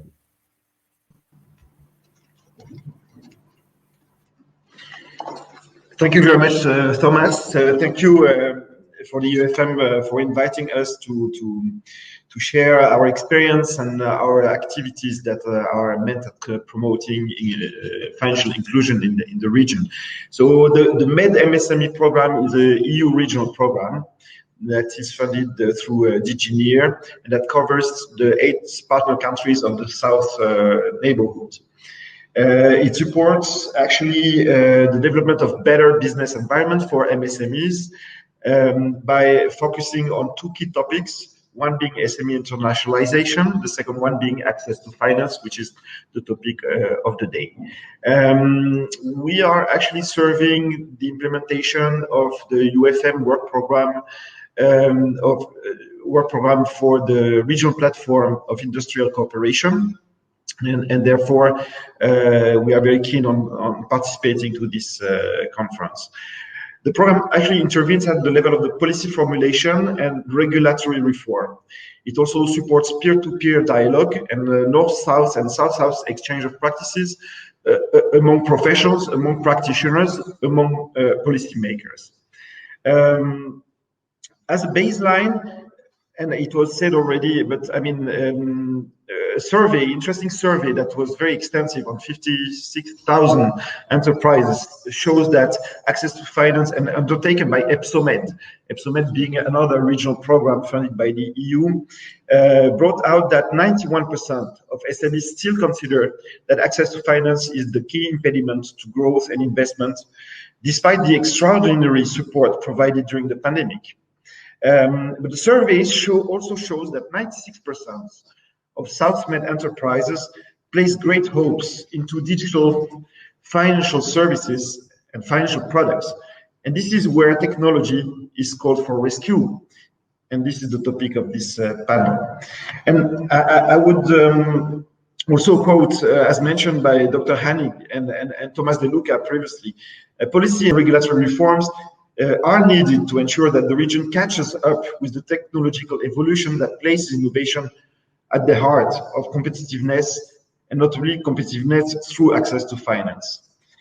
In 2021, actually, we analyzed the COVID response, and we identified 35 COVID responses that bring two interesting conclusions. First, the crisis resulted in a more inclusive dialogue at national level, simply because in front of an unprecedented crisis, the contribution of all was requested. So more inclusive dialogue. The second is that the trial and error methodology in policy making was considered acceptable, while actually usually regulations are carved in stones. Worldwide, including Europe, of course, policymakers considered that yes, you can try a regulation, see if it works, and amend it in a very flexible way. These are two very important patterns that came out as a response to the COVID crisis, and that should be, in our view, sustained. More inclusiveness of dialogue and more flexibility in carving policies and regulation. So in terms of activities, we organized 12 working groups at national level and several regional working groups to better understand what would be the response that our program could contribute. And those topics that, in our view, would gain to be addressed from a regional perspective, regional lens, are mainly four in the field of access to finance. The first one is the promotion of the regulatory sandbox as a tool to carve regulations in a flexible way, and that flexible enough to cope with the pace of development of the technology. And Jordan, Tunisia, and Egypt are showing the way in that respect, Jordan being the first country to launch the regulatory sandbox in the region, and we will support the exchange of experience and dissemination of these tools, because we believe that if we want to include more technology in the field of in financial sector to better address the SME needs, we need to have this flexibility that is provided by the regulatory sandbox framework. The second one is how to prevent fintech to replicate the pattern of the past, whereby women have less access to finance, the gender bias. And this is interesting because fintech is usually considered as a gender neutral solution that would, to the contrary, be very inclusive, and all studies undertaken in Europe and in the States are showing the contrary. Because first, artificial intelligence is replicating the past, and second, because women participation in the development of the algorithms algorithms that will decide upon the provision of financing, the woman participation is not enough. And we are working closely with the fintech ladies in fintech association in Europe, and to bring some of their expertise to the south. The third initiative is how can we step up the interventions of the microfinance sector to bear more impact on the underserved segments, including entrepreneurs, women, and the famous missing middle. And this can be greatly facilitated by the adoption of technology that could result in cost cutting and the reduction of end user costs by using the new tools, cloud-based tools that would reduce the cost of administration of the portfolios and payments. And this assignment was launched actually 2 days ago at regional level and will be undertaken in coordination with the European Microfinance Network. The fourth and last initiative is promoting fintech and open banking in the South-Med countries. And this is a key element to ensure that the South-Med countries will really capitalize on their talents in the field of IT and finance. So for that, they need to have big data available, indigenous big data, not big data from Europe, nor from the States, nor from China, but big data from their own country. And this big data can be created if banks and other financial institutions share their internal data with the ecosystem. And this is what has been imposed to the banks in Europe through the Payment Service Directive number 2, that is creating huge amount of big data. And based on this big data, you can have fintech companies flourishing, startups, entrepreneurs providing new innovative solutions based on this amount of big data and artificial intelligence. So on these 4 subjects: regulatory sandbox that provides flexibility, preventing a gender bias in fintech, third, stepping up the intervention of microfinance institutions towards more impact, and last is promoting open banking and new innovative solution through the promotion of the Payment Directive number 2 of the European Union that was fully enforced on January 1st this year. So it's very recent. We believe that we are contributing our share to hopefully to the improvement and let's say to foster the adoption of technologies by the financial sector and also by SMEs to capture opportunities coming in the next future. Thank you. Thank you, Christophe. That was a very broad, very comprehensive set of initiatives, which will really frame the rest of our discussion and indeed the rest of the conference. So I look forward to delving into some Q&A on that. Prior to that, though, let me invite up Mr. Guy Drossert, Managing Director of Fidor Solutions. Guy. Hi, Thomas. Thank you very much. Thank you, Christophe, for your direction setting. Quick introduction. Fidor Solutions is obviously a company that belonged to Fidor Bank. That was one of the first digital banks that was launched in 2010, I think. The word digital was not there. The smartphone was not there. There was, I think the BlackBerry was just coming up. And it was an interesting time to start a digital bank in the midst of a financial crisis, of course.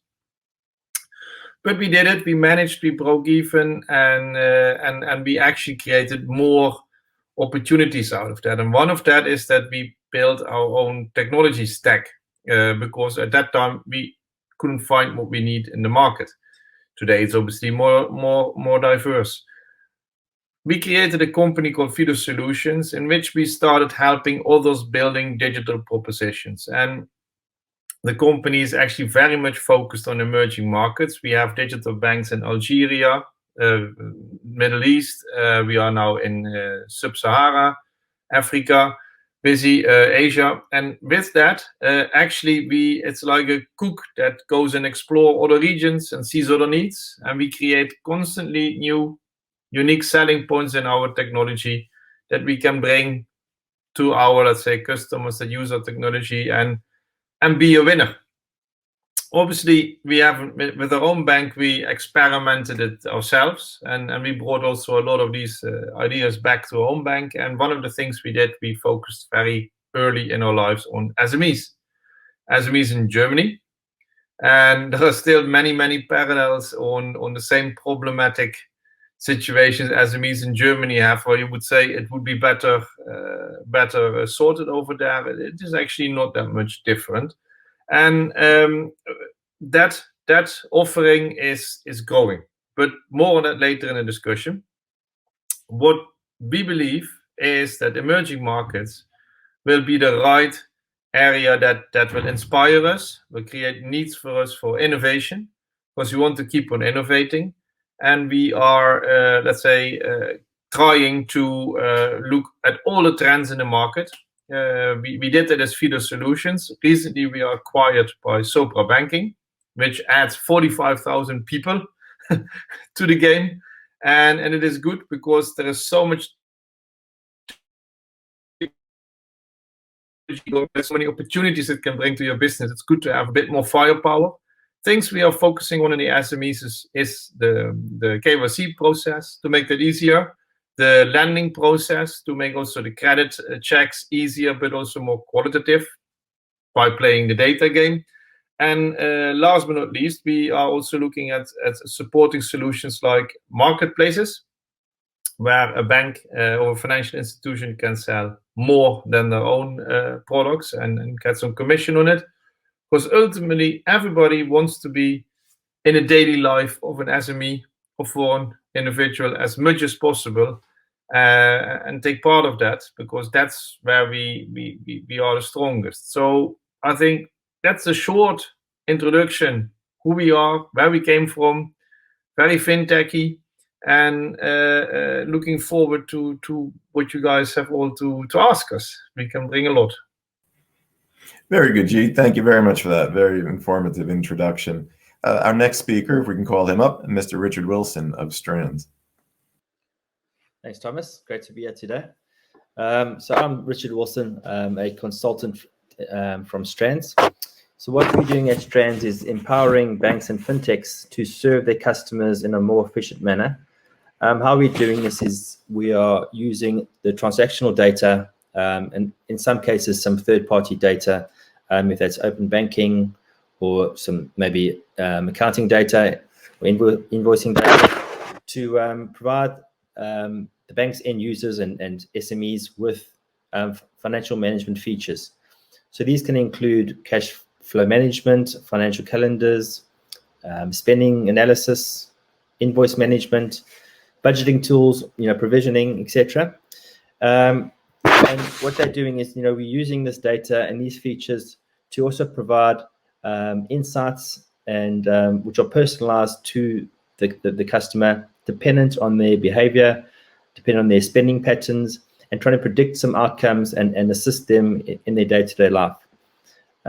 So what we are doing is, providing the simple and easy to understand information to the SMEs, the end user, through a bank, using our white label solutions or APIs to present this to their customers, and assist them on, this digital journey to be financially stronger, to understand the business's seasonality, and assist them before they run into some issues that might arise. So this could be around liquidity issues, and then providing an action such as, a loan, an overdraft, some support, and other items, if there is maybe a good cash flow, understanding the seasonality, the growth of the business, and maybe provisioning some money away. So there's a lot of different use cases and strong, financial management tools that we can provide banks that assist their customers and increase that engagement with their customers in the long run.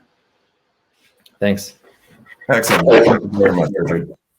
So according to the order of the event, my understanding is that we should be putting up now the results of the poll. And again, thinking this through, if you have one shot to fire, what is the single most important thing that we should be focused upon in terms of recovery of the SME sector? And what I see, interesting, so 30% think it's about digitization, which helps to the automation and such. I think that's an important number. Kind of surprising on 19% on the regional programs. I think I would have anticipated a little bit higher on that. I think it's somewhat telling that only 4% are focused on recovery. That's not much of a fun thing. Bankruptcy, insolvency reform. Certainly in my intervention early on, I tried to make the point that it's really the flip side of the coin, in my opinion. But maybe we could open up the floor for a bit more debate on that and why it is getting so little attention. And then ultimately, point D, greater financial aid to stimulate new MSMEs emerging from the pandemic. 48%. Excellent. All right. So I would like to now ask my panelists to comment upon that. Are they surprised about the results? And ultimately, which one of the four would they have chosen? And indeed, why? And before I turn the microphone off, I would just like to draw my co-panelists' attention to the clock on the bottom right-hand side, recognizing that we've only got I think about 22 minutes left, and I'd love to do a couple of rounds of questions. So if we can keep our answers fairly short to the point and mindful of the time, let's go in reverse order. Let's pick Richard. Richard, looking at the results. Are you surprised? What do you think it should have been? What would no, so I think it definitely matches, what we've seen in the market. the digitalization and providing that support and that aid to customers during this pandemic. So it's not too surprising for me. It's definitely what we've seen in the market throughout the pandemic, and the sort of the drive for banks and to be more digitalized and to provide support to their customers, and to do that in an efficient manner. So that's definitely aligned with what we see in the market. Okay, excellent. G, what about you? Well, on the first one, technology, obviously it's becoming much more an enabler. It's just a necessary evil to do business, and that's why everybody finds it very important, and it hangs together with the largest outcome, because what I like is the optimism. Everybody uses the COVID now to look at new business opportunities, new ventures, and I think that optimism can be stimulated. But it's great. It's great that there's something, let's say, not so pleasant, something pleasant. Okay, thank you, Christoph. What about you? I think I was expecting more direction towards open. So about the 19% mentioned. So I would say we have reached 100% of the objective, because if we consider a country, of course, 80% of the concerns of the country are national, and 20% might come from its interaction with the region. Yes, but it also places the emphasis on the fact that we need to come with like appropriate response, where nations can really take benefit from the regional exchange of practices, keeping in mind that policy reform and regulatory reform is very often conditioning the channeling of international cooperation funds towards countries. So if we say that 48% say that yes, funding is the most important, from our perspective in international change, this is conditioned by policy reform and regulatory reform. So it's linked.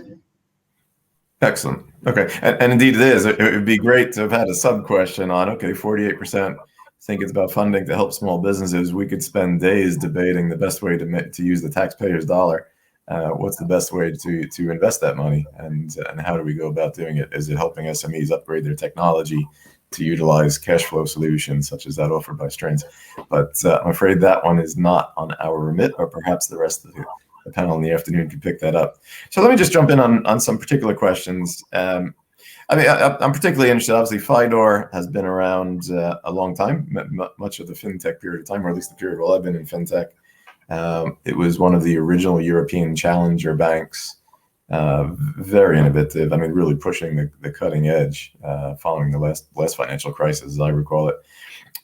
What I'd like to know then, G, is you started out as a bank, a challenger bank, a digital bank. I'm not sure there's much of a difference, but I think challenger is more fun because it's a new bank opening up and pushing the markets. Now you monetize the tech by offering banking solutions, presumably to challengers and incumbents alike.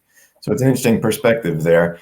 But thinking about innovation, thinking about competition, work that your company has done in other emerging markets in the southern Mediterranean region, do you think there's a role for challenger banks, and how would they be received? How would they be welcome? I will unmute. Yeah, we launched a challenger bank called Banksy in Algeria. And yes, you're right. We are very long in the scene. I was once on stage and they called me the oldest fintech of the world. So I don't know if that's a compliment. But no, we launched Banksy as a mobile bank in Algeria, a country that has its own specifics, of course. And the great thing is that we had, for example, in the middle of the Sahara, customers onboarding through their mobile phone to open a bank account. And obviously, the bank originally only had branches in the coastal cities. So it's the largest country of Africa, and suddenly you have a full country reach. And it had 600,000 downloads in about 3 months. I think that says something, yeah? That is there a need for a digital bank? Well, if people are downloading it with TV crews coming that we never invited, and that was great. We did it together with the local bank in Algeria, and we are replicating this. But Banksy is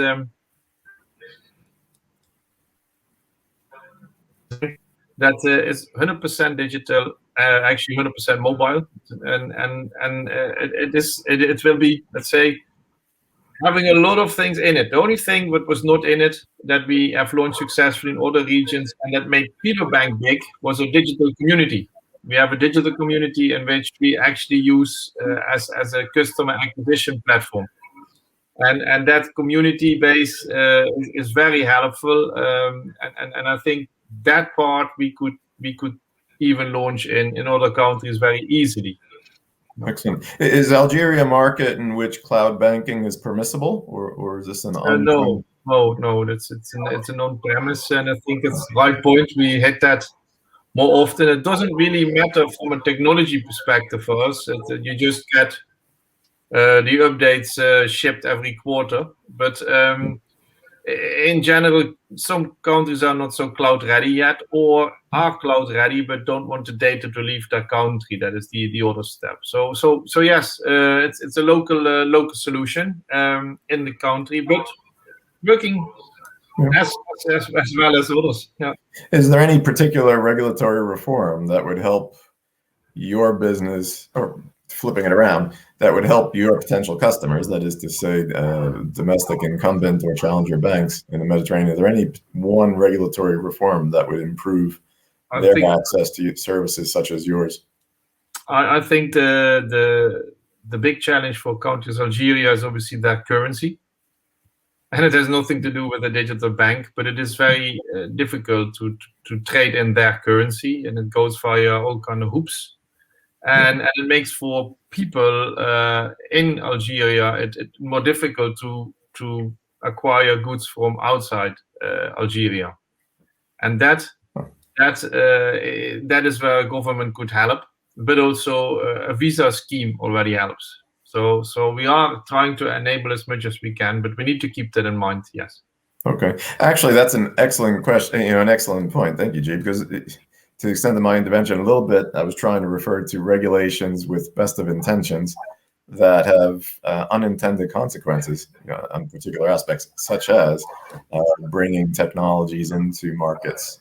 As a fintech entrepreneur, I've sold to many emerging markets, and one of the impediments might be currency controls, or just the ability to contract with international technology providers.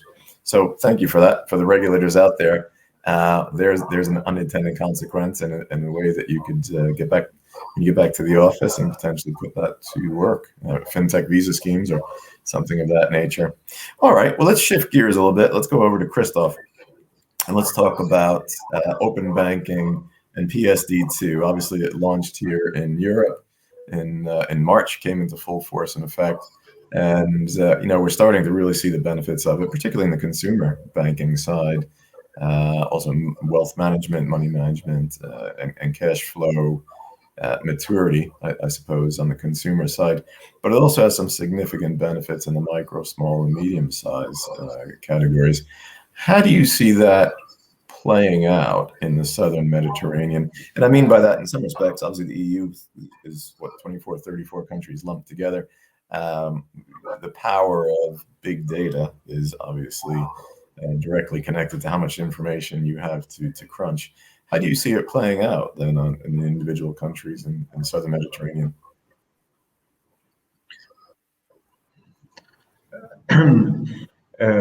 Thank you for your question. We really believe that we are facing a tsunami in the financial world, and that will hit the banking sector deeply and widely. And nobody can risk from this tsunami because it's on the cloud. So it will be controlled by one, and you can really not pretend that you're protecting yourself from this tsunami. So now the question is how to cope with this transformation, and how fast will this transform. We had several discussions with central bankers in the south, and some were telling us we are not culturally ready to have our banks sharing their data with their competitors. And we were replying with our colleagues from Europe that the banks in Europe were not culturally ready either. Nobody would like to share its internal data with third parties. But it's a fact and a matter that if it's not done through banks, it will be done through GAFSA in general, who are going now increasingly in the financial sector. They are issuing bitcoins. So they are big provide to generate a rupture, really, breakthrough solutions, unprecedented, and the banking sector has really to take that very seriously. It has to be taken from a policy perspective. We believe that the EU, and this is also acknowledged by the US, in other parts, took their decisive steps toward this new financial by adopting and imposing and enforcing the PSD2. So we really believe that awareness raising at the SouthMed region level is critical. Each country is, of course, suffering of going its own way and route, but there is a need for dialogue. There is a need for bringing expertise, as G and Richard and yourself are doing also, to bring professionals. It has a cost, it takes effort, it takes time, and this is what we want to support. This is our duty to do that as a program.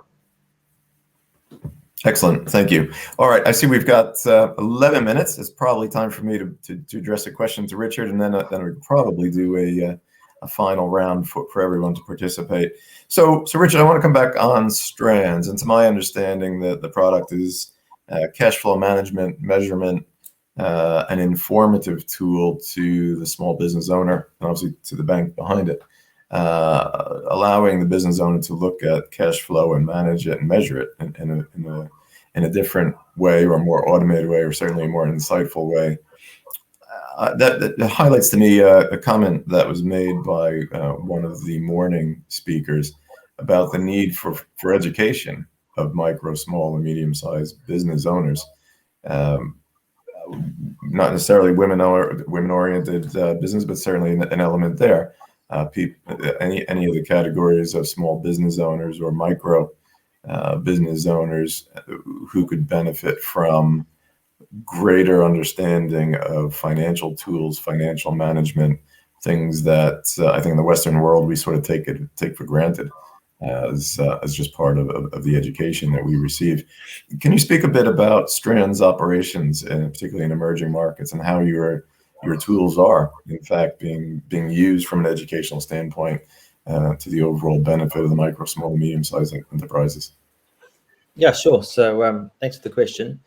I think, with regards to firstly, the financial education, we've got this library of insights and some templates that are broken into certain categories. These are, alerts and warnings, as I mentioned before, looking forward to any sort of anticipating any issues.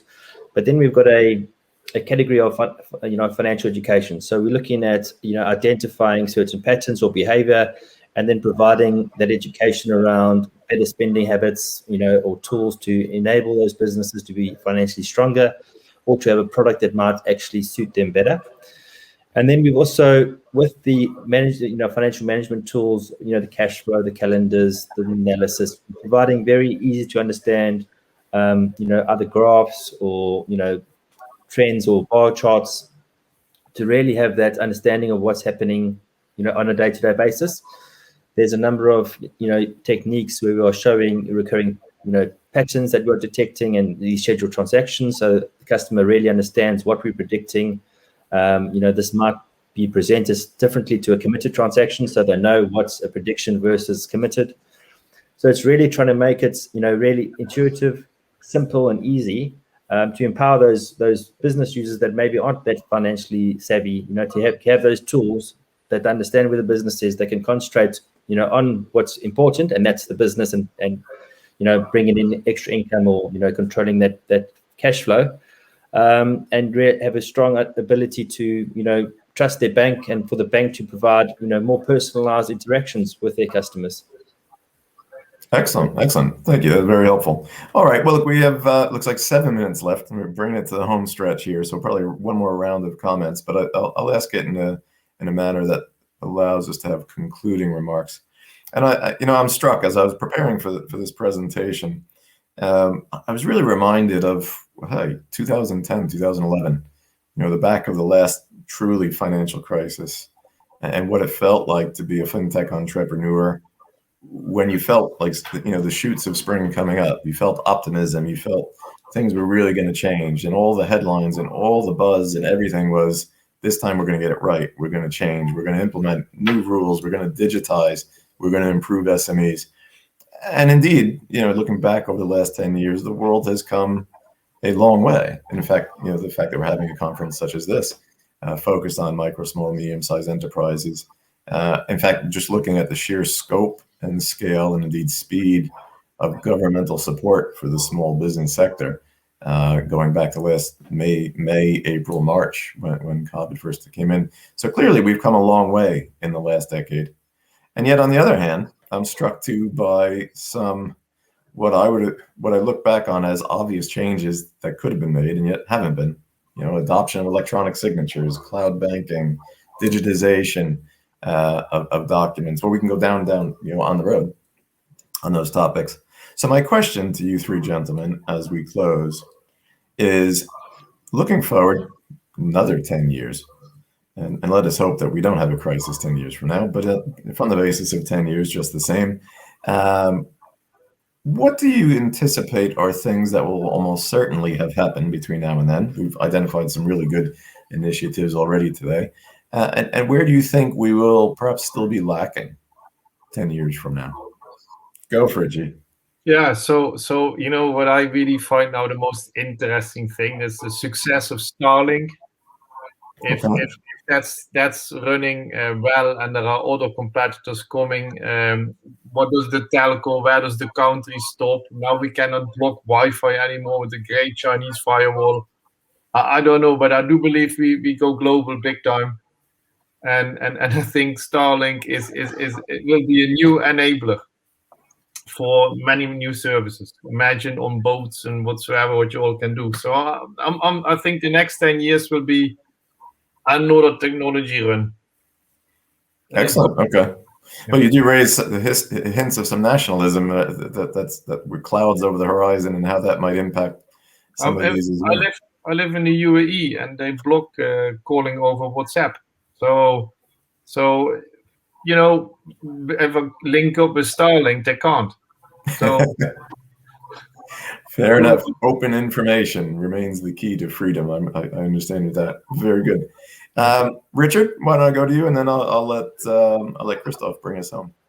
Yeah, I mean, I still think the sort of digitalization will accelerate, and there'll be more focus around that. I think more and more we will start incorporating other third-party data sources. So we're already using open banking, and I think that's around the world will increase. But looking, invoicing data, carbon footprint data, understanding really, having a full spectrum and using that to get a really clear picture of finances and banking and be mobile first. I think that's really the trends that we're seeing, is leveraging that big data and you making it work, and not just having this data and not utilizing it properly. So really leveraging third-party data and bringing it all together in one sort of ecosystem. All right, very good. All right, Christoph, why don't you start us off? Why don't you bring us home with the final concluding remarks? What does the next decade look like? It's a tough question. Thank you, Tom. It's a tough question, as we were told this morning.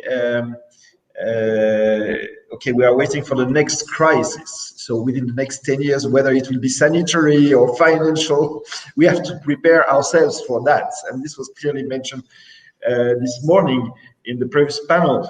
But a fact is that we are facing transformation of the financial sector. PricewaterhouseCoopers is foreseeing the closing of 40,000 branches within the next 3 years in Europe. 4,000.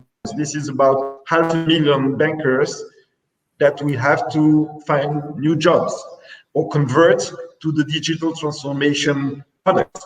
So we are facing something that is absolutely deep and wide. The regional integration is something that can help to cope with transformation. And I think that this is one of the strengths of Europe, is that you have a big market because you have freedom of capital movements, notably, you know, and these big markets give you critical mass to be somebody in the financial sector. So as a conclusion, I would say that these regional platforms, like the EU South Neighborhood, DG NEAR, are extremely important to foster this regional integration, to allow a person like G and Richard working, for example, in Algeria, to be able also to work in Algeria, Tunisia, Morocco, to get a better critical mass. So we are very proud of our 19% that were mentioned previously in the poll that you made. Thank you. Excellent, excellent. Well, gentlemen, thank you so much. It occurs to me that we should congratulate ourselves. We made it through an entire panel discussion on technology, and I don't think we mentioned blockchain or Bitcoin or digital ledger technology once. That's not to say that won't have a dramatic impact on the next decade, but I think that the mere mention of such a word would pull us into an entire new panel, and we haven't been afforded the time for that. So I'd really like to thank everyone for the great contributions. I certainly wish we had more time to keep going on it. But with that, I'd like to thank you again. I'd like to thank the audience for their participation in the polling question. And with that, I will turn it back to the moderator. Thank you. Excellent and very punctual moderation and intervention from all the speakers. Great interventions, actually. Thank you so very much. And it is now time to show some more videos, very short ones, after which we will move directly to panel 3. So I invite you to stay around and hopefully enjoy these short videos that we will show now.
All right, so welcome back. And it is now time for the third and the last panel actually for today, dedicated to sustainable finance. Mr. Klaus Prohaska, I hope I'm pronouncing it correctly. If not, please feel free to correct me. Mr. Prohaska, head of section for financial systems development and insurance at GIZ, will be the moderator for this session. He will introduce it and he will introduce the prominent speakers. Mr. Prohaska, the floor is yours. Yes, hello and welcome to our session on sustainable finance and SMEs. My name is Klaus Prohaska and I head financial sector development at GIZ headquarters. The topic of sustainable finance really has moved into the spotlight recently. Only last week, and the G7 confirmed their climate finance commitments in Carbis Bay and invited additional donors to join. The G20 created a working group on sustainable finance, now that the US is back at the table. The NGFS, a network of central banks working on greening the financial systems, has gone from 8 to 92 members in only a few years. And the EU has emerged as a leader by launching the Green Deal, coming forward with an action plan for financing sustainable growth, founding the International Platform for Sustainable Finance, and advancing work on the green taxonomy. But also Germany issued its first green sovereign bond and enacted a national sustainable finance strategy. So sustainable finance is a hot topic, not least due to the fact that time is running out. So far, the vast majority of the work on sustainable finance, however, has been focusing on capital markets and big project finance. Sustainable finance for SMEs so far hasn't gotten yet too much attention. To date, the SME financing agenda and the sustainable finance agendas have operated largely in parallel without too much interaction. And so accordingly, there are two possible ways to approach the topic of greening SME finance. One is the sustainable finance angle motivated by sustainability concerns, at the moment mostly climate mitigation. There, so far, SMEs haven't been a primary concern, maybe rightly so. After all, the really big carbon emitters are big corporates in developed countries. And then there is the SME finance angle, motivated obviously by economic inclusion and economic growth.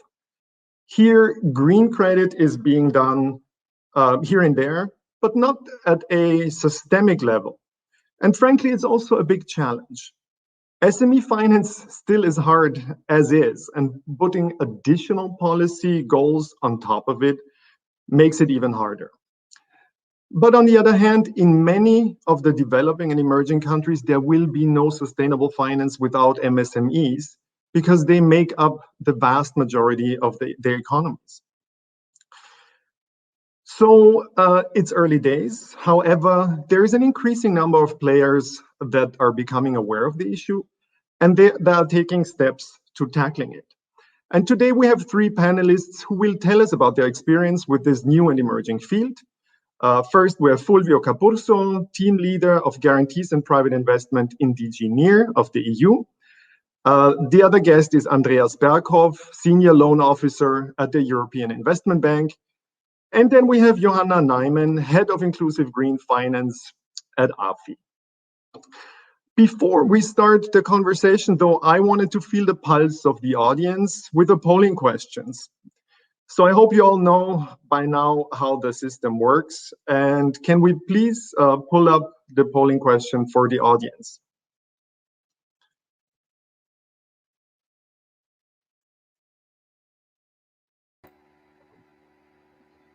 It's been sent, Mr. Klaus. So yeah. Now they can answer, yes. Okay, so the first possible answer is, so the question is, sustainable finance needs to focus more on SMEs. It's a statement. And the three possible questions are, yes, without bringing SMEs on board, we will not be able to reach the SDGs. The second question answer is no, big corporates will determine if SDGs are met. And the third possibility is, it's probably a good idea, but not a priority. So please answer now. Sustainable finance needs to focus more on SMEs. Yes, no, or somewhere in between, medium. We have 1 minute, more or less, to answer this question. Please vote now. And then we see how the audience feels about integrating sustainable finance with SME finance.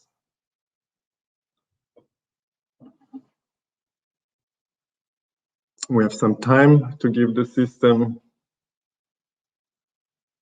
the necessary time to react.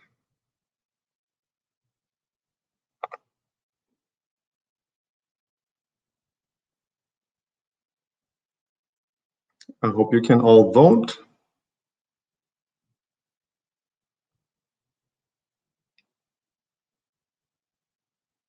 And don't know if the results become ready soon. Please let me know. We are getting the results. Just 1 more minute. Okay, I'm just hearing half a minute. Still time to wait for the results. Again, the question is, sustainable finance need to focus more on SMEs?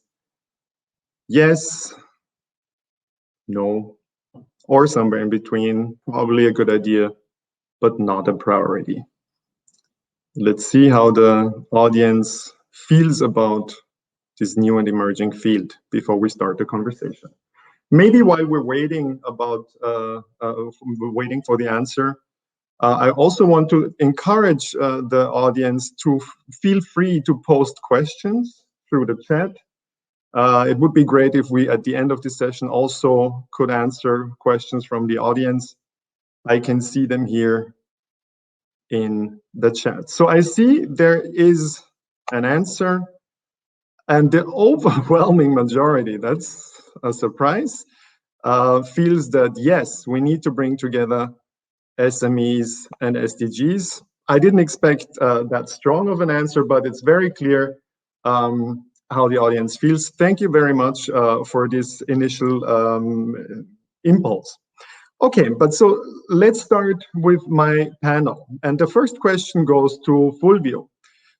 I hope you're here, Fulvio. Let's start with the big picture. You work for the EU Commission in DG NEAR. What are the EU's objectives on sustainable finance and on MSME finance generally, but also in your region? Thanks a lot, Klaus, and good morning, everyone. I should say probably good afternoon, and thanks a lot, to the Union for the Mediterranean and for GIZ for inviting me. Well, the topic of the panel is really challenging and absolutely very interesting. You're basically asking me to provide the big picture, and so I would start from a very basic assumption, which is the fact that climate change and environmental degradation are existential threats for the EU and to the world. And this means that you mentioned the Green Deal. The Green Deal is a set of policy initiatives that were adopted by the European Union in December 2019, precisely to overcome these challenges. And that the Green Deal will aim to transform the EU into a modern, resource-efficient and competitive economy.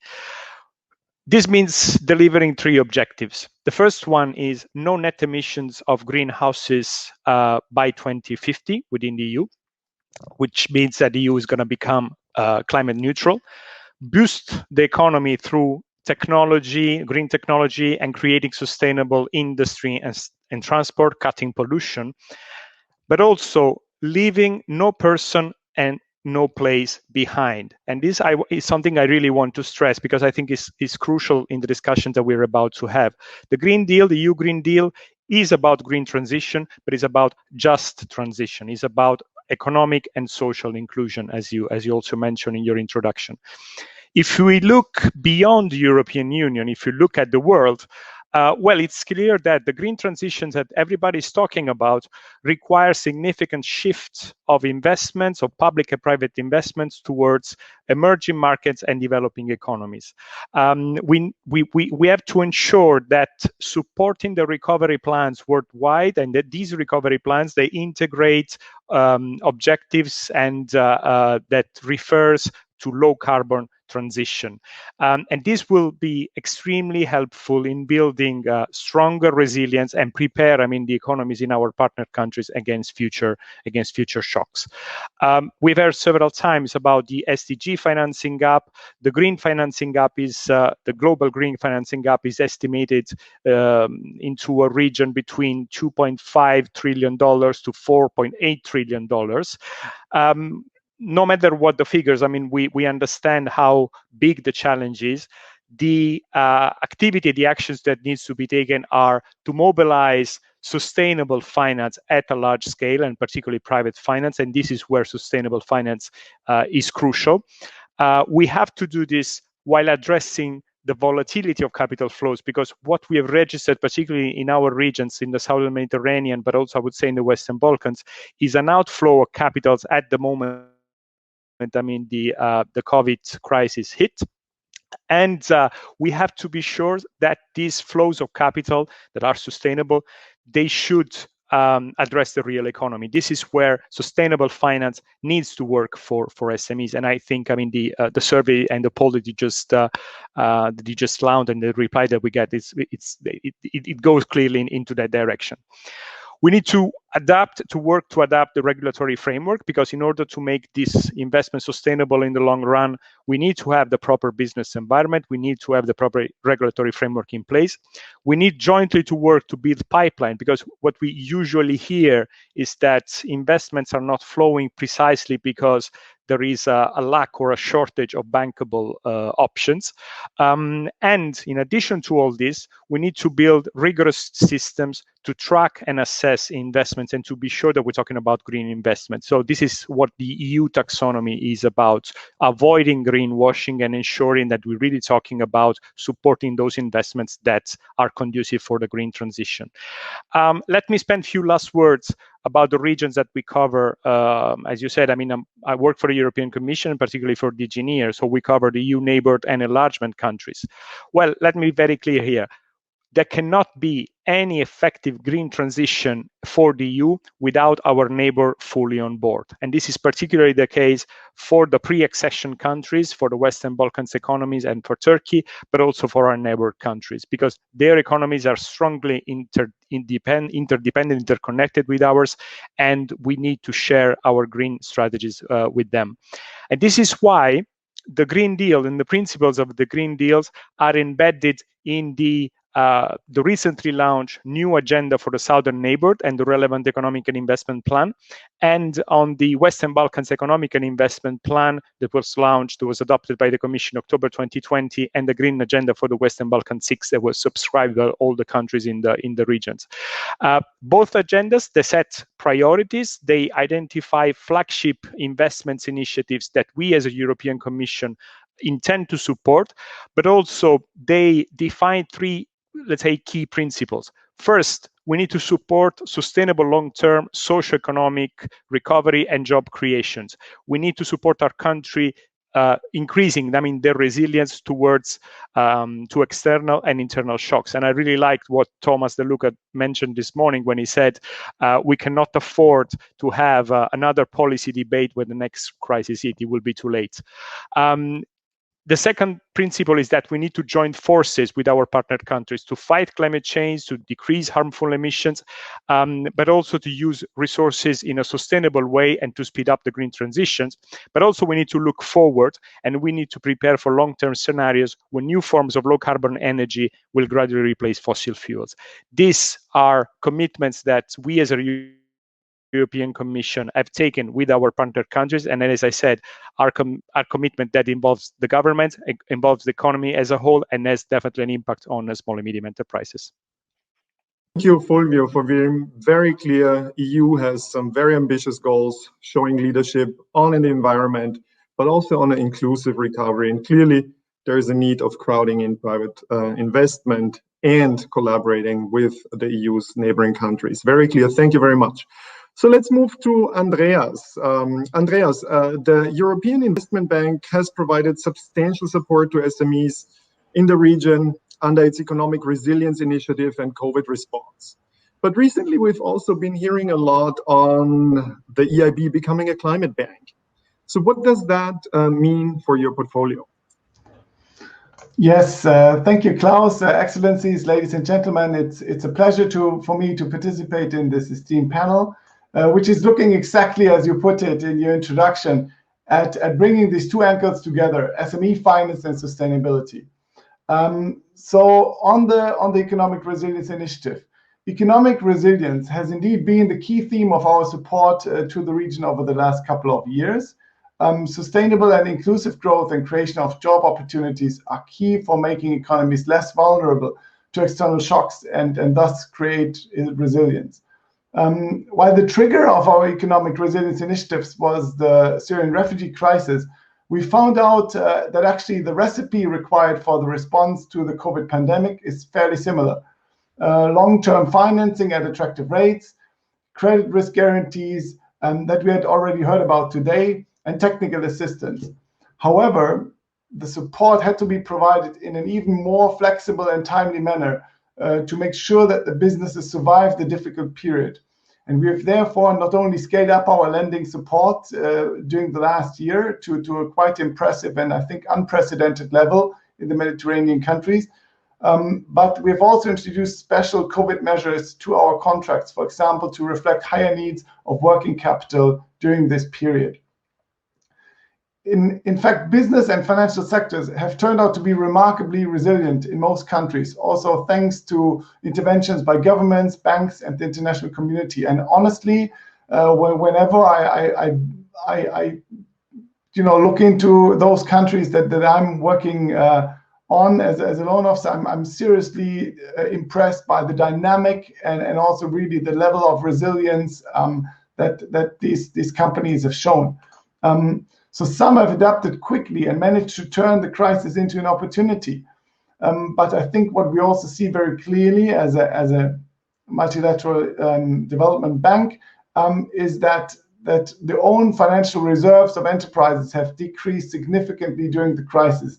So at least during the early stages of the recovery, investments will have to rely to a large extent on other sources of finance. I would now like to come to the second part of your question, the EU Climate Bank announcement.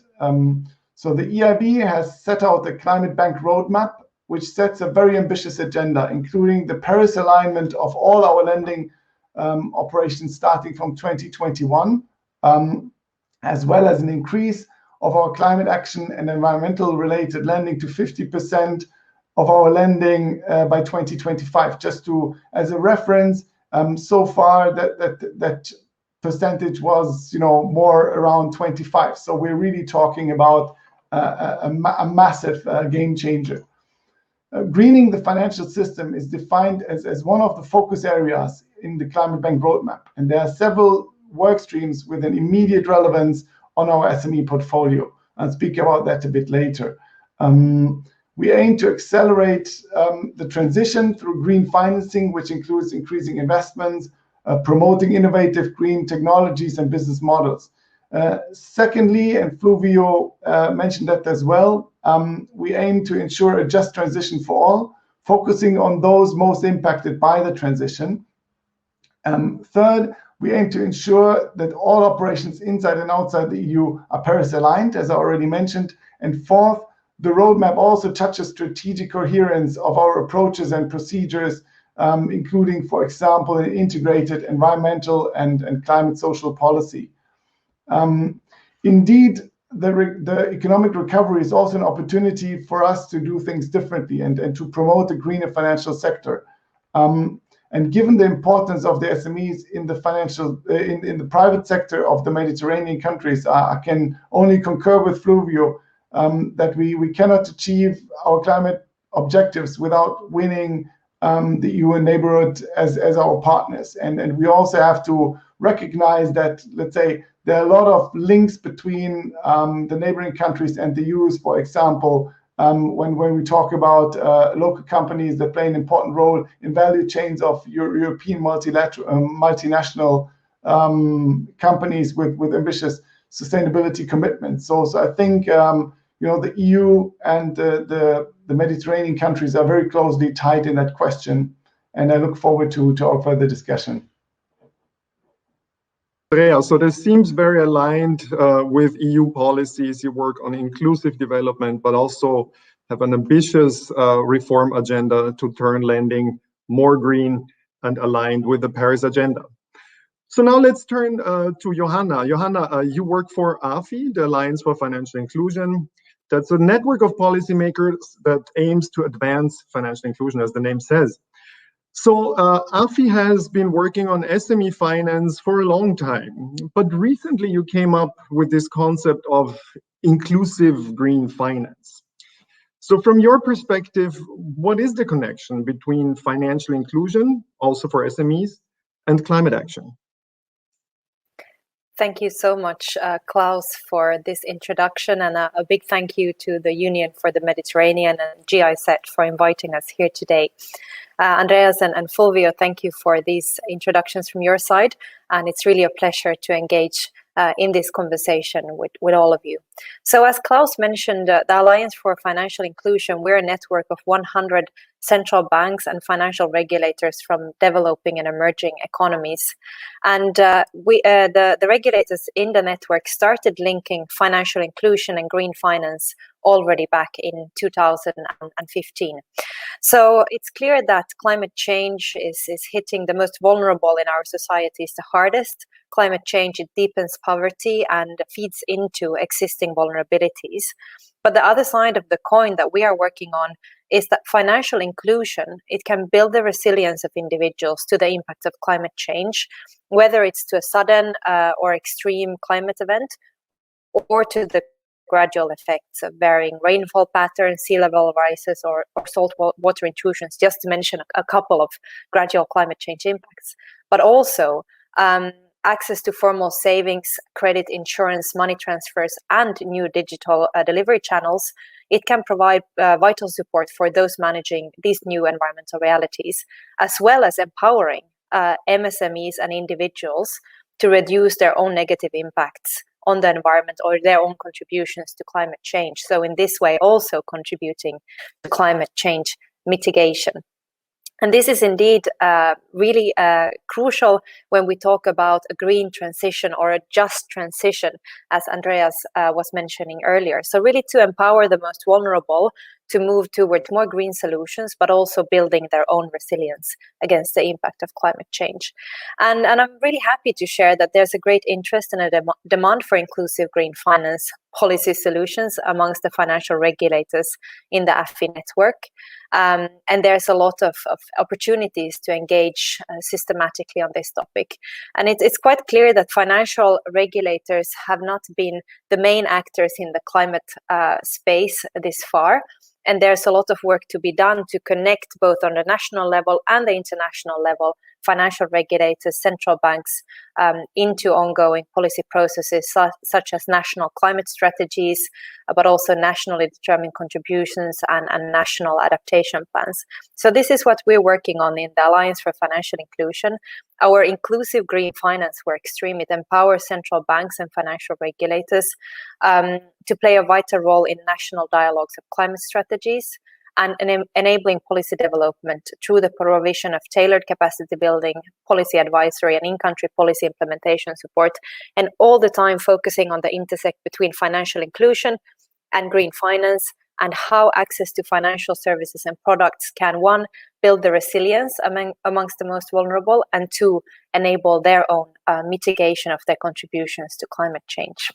So that's an introduction of inclusive green finance, and really looking forward to sharing some more concrete examples later on in this discussion. Thank you. Johanna, you're right. Central banks weren't at the forefront in the beginning, but increasingly joined the stage, and AFI has been one of the leaders in this space to bring central banks more into the discussion, and also to bring the discussions on sustainable finance together with financial inclusion and SME finance, which is to be commended. Great work.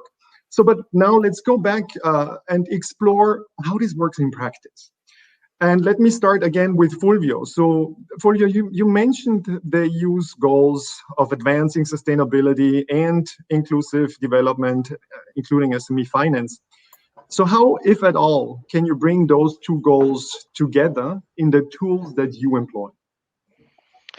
Thanks, Klaus. Well, actually, I would say in DG we've been combining SME finance and green finance for the last 8 to 10 years. Let me just mention that in collaboration and coordination with the Union for the Mediterranean, we work to promote integration of the Mediterranean energy systems and markets, enhancement of energy security, promotion of renewable energy and energy efficiencies.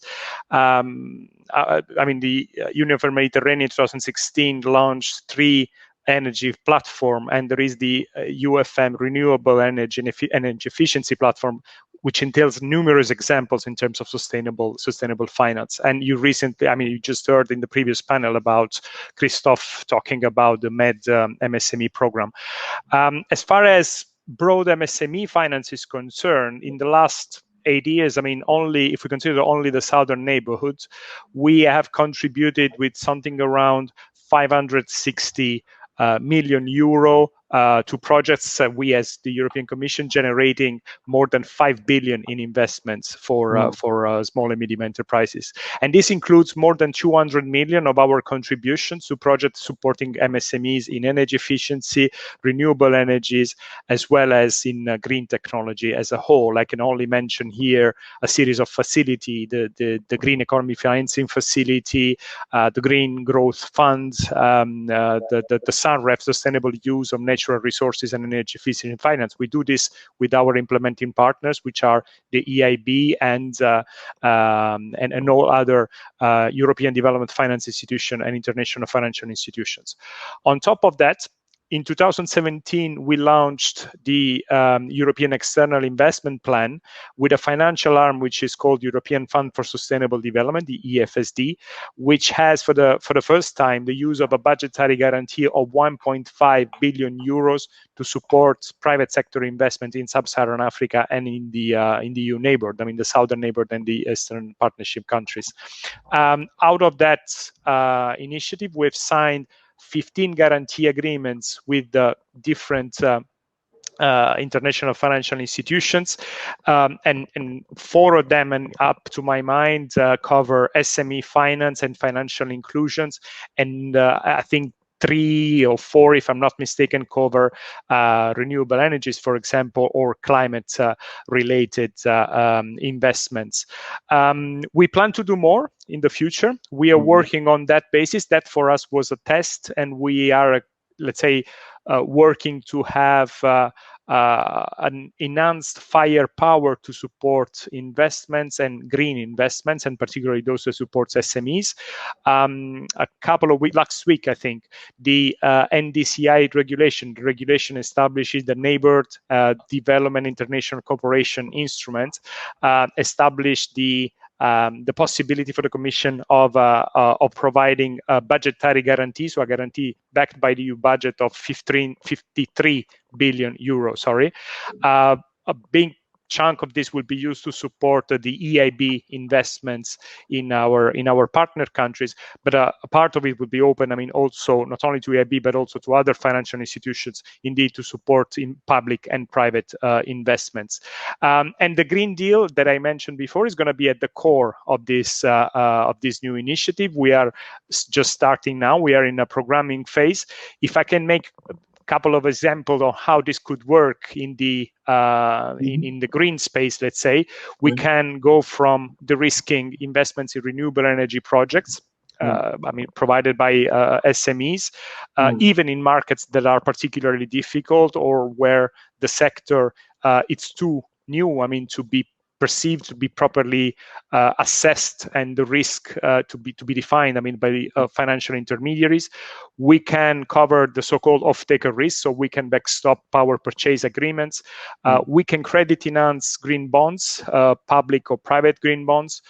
We can support energy efficiency investment, and we, of course, we can use this enhanced power, to mitigate the risk associated to introduction of new technologies, because the green transition will mean introducing new technologies, new processes, productions. We could use the guarantee for that purpose. As I said, we work with IFIs. We're very happy to do that. But our intention, and this is also what we've done already under EFSD, is to move closer to companies, so working with local financial intermediaries and other partners that address small and medium enterprises in our partner countries. Okay, thank you. 53 billion, that's indeed enhanced firepower to integrate, to foster the integration of sustainability with MSMEs. Very ambitious project. Thank you very much for that. Similar question now for Andreas and for your context. You described the challenge of turning 50% of the EIB portfolio green by 2025. And this means that a good chunk of the SME portfolio will have to become green too. So what are the approaches specifically that you think will take you there?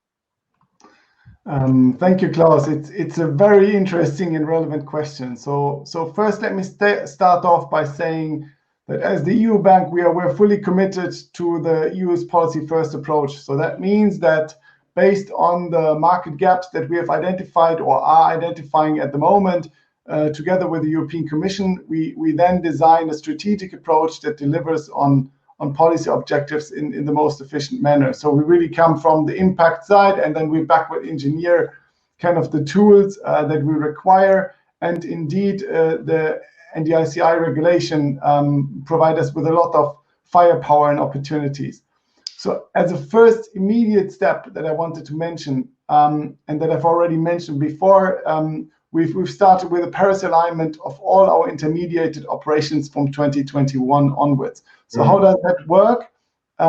We have updated our eligibility criteria of our loans to SMEs to ensure that the bank will not support operations under the allocations of our funds that are detrimental to the achievement of the Paris Agreement.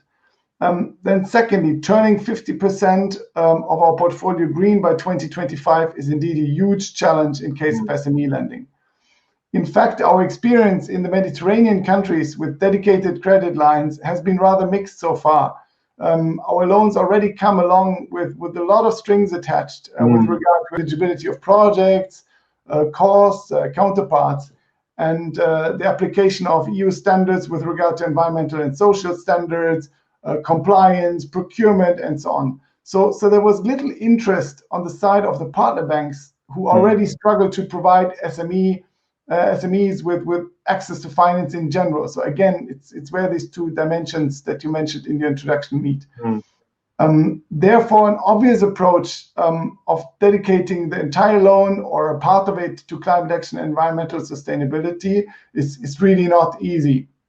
It will require, we are going that way, but we feel it will require substantial technical assistance, and it should also be accompanied by appropriate incentive schemes and guarantee schemes.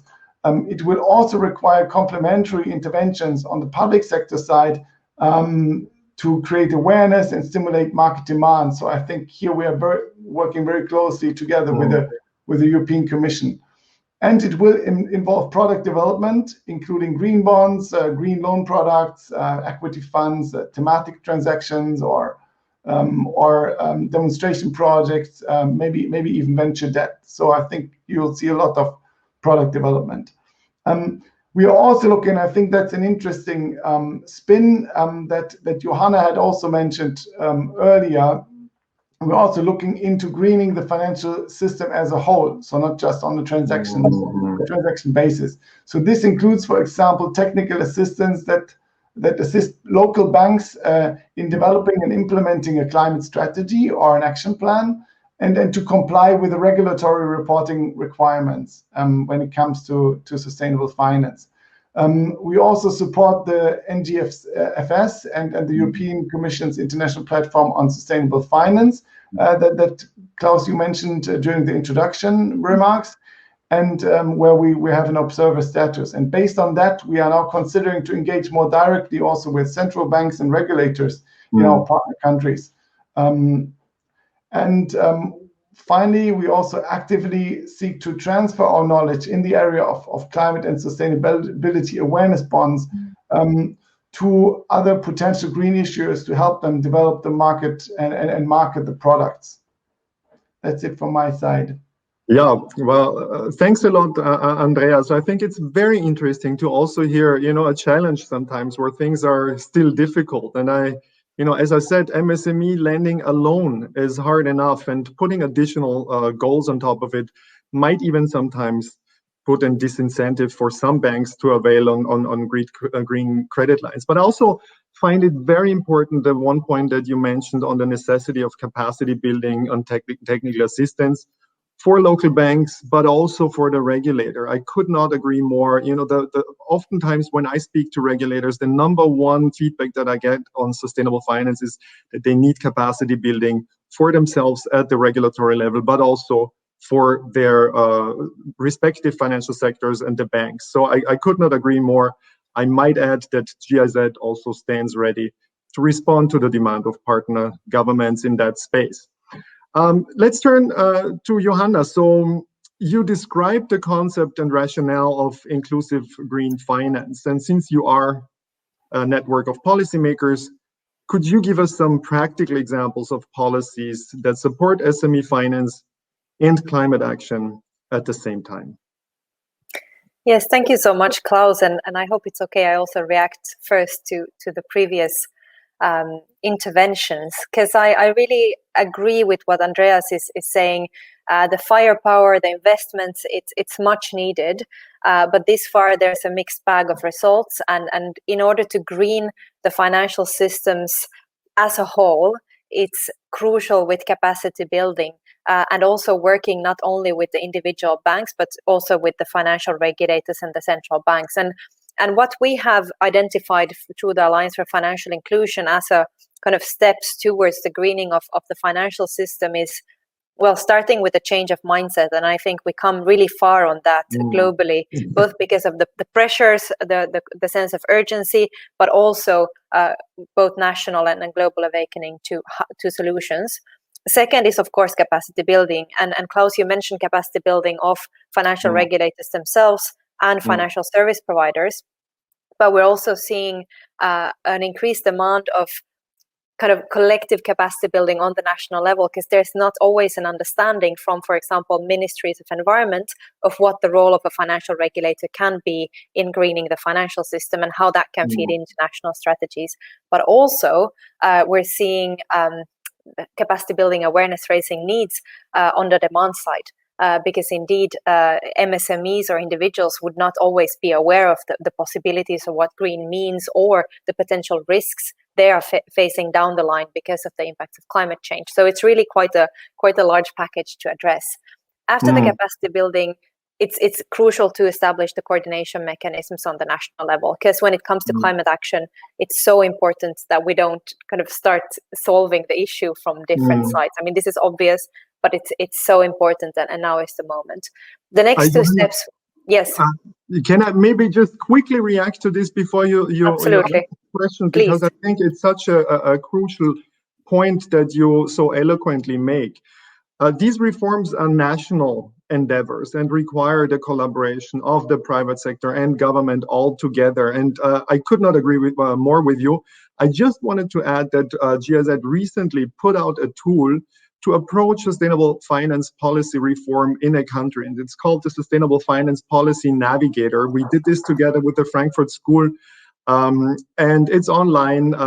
Look it up. It gives actually guidance to policymakers, but also donors to approach this very complex task. Sorry, Johanna, for interrupting, but I just wanted to plug this little thing. Thank you. No, thank you so much, Klaus. And that also demonstrate not only on the national level that we need coordination, but there are so many different actors in the international space that work with these issues. And I think we all need to learn from each other. as well. So thank you for that point. The last two points in the kind of greening of the financial system nationally that we work with is related to defining what green finance means in the national context or regional context, and then of course the strategic approach and policy development. So that brings me to the concrete examples, and it links quite nicely to what Andreas was mentioning in terms of capacity building. One very recent example from the AFI network is we've been working with the Financial Regulatory Commission of Mongolia in providing trainings for 120 non-bank financial institutions on what green lending might mean in the Mongolian context. This is also based around the Mongolian green finance taxonomy. So it's really a perfect moment where the definitions are in place to build the capacity of the non-bank financial institutions to encourage them to lend more for MSMEs for green purposes. Some other examples, just briefly to mention, is the Central Bank of Egypt has recently provided a facility for loans with reduced interest rates to small-scale farmers for investments into better irrigation systems, but also for bakeries to switch to ovens powered by natural gas. So these are some of the very concrete examples, but the trend we also see is having a more strategic intervention to inclusive green finance. So integrating in national strategies or, for example, national financial inclusion strategies. And of course, we have quite a number of concrete examples that I'm more than happy to share with the participants here as well. So thank you very much. Okay, great. All right, so we're advancing in time in our session, and but there's still some 10 minutes to go. So Fulvio, last question to you. What's ahead? What are you planning for the future to pursue SME finance that supports sustainability goals? Well, yes, I have already referred to the expanded capacity in terms of how we intend to support investments, right? In terms of blending, what we call blending, where we combine our grant resources with investments coming from international financial institutions and private sector, public sector investments, and the use of budgetary guarantees. On this, let me stress, and I'm very happy that Andreas mentioned that we're going to work on a policy first principle. So the famous 53 billion euro that I mentioned will be part of the programming exercise. So this will respond to policy priorities that we establish with our partner countries in the dialogue that we have with them. And it's a dialogue that involves governments. It's a dialogue that we want to involve local business associations, particularly when SME finance is concerned, of course, the Union for Mediterranean, financial intermediaries. This afternoon, I'm going to have a discussion with the European Mediterranean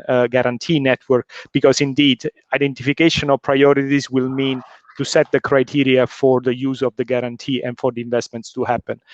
But a second point, which is equally, if not more important, and both Joanna and Andreas have really eloquently expressed this, is the work on the market infrastructure, is to work on financial markets and capital market development. Greening, I mean, the financial market is an essential element. Development of financial markets and the capital markets means to work at a different level in a coordinated way, in a very strategic approach at national level, at regional level is if possible.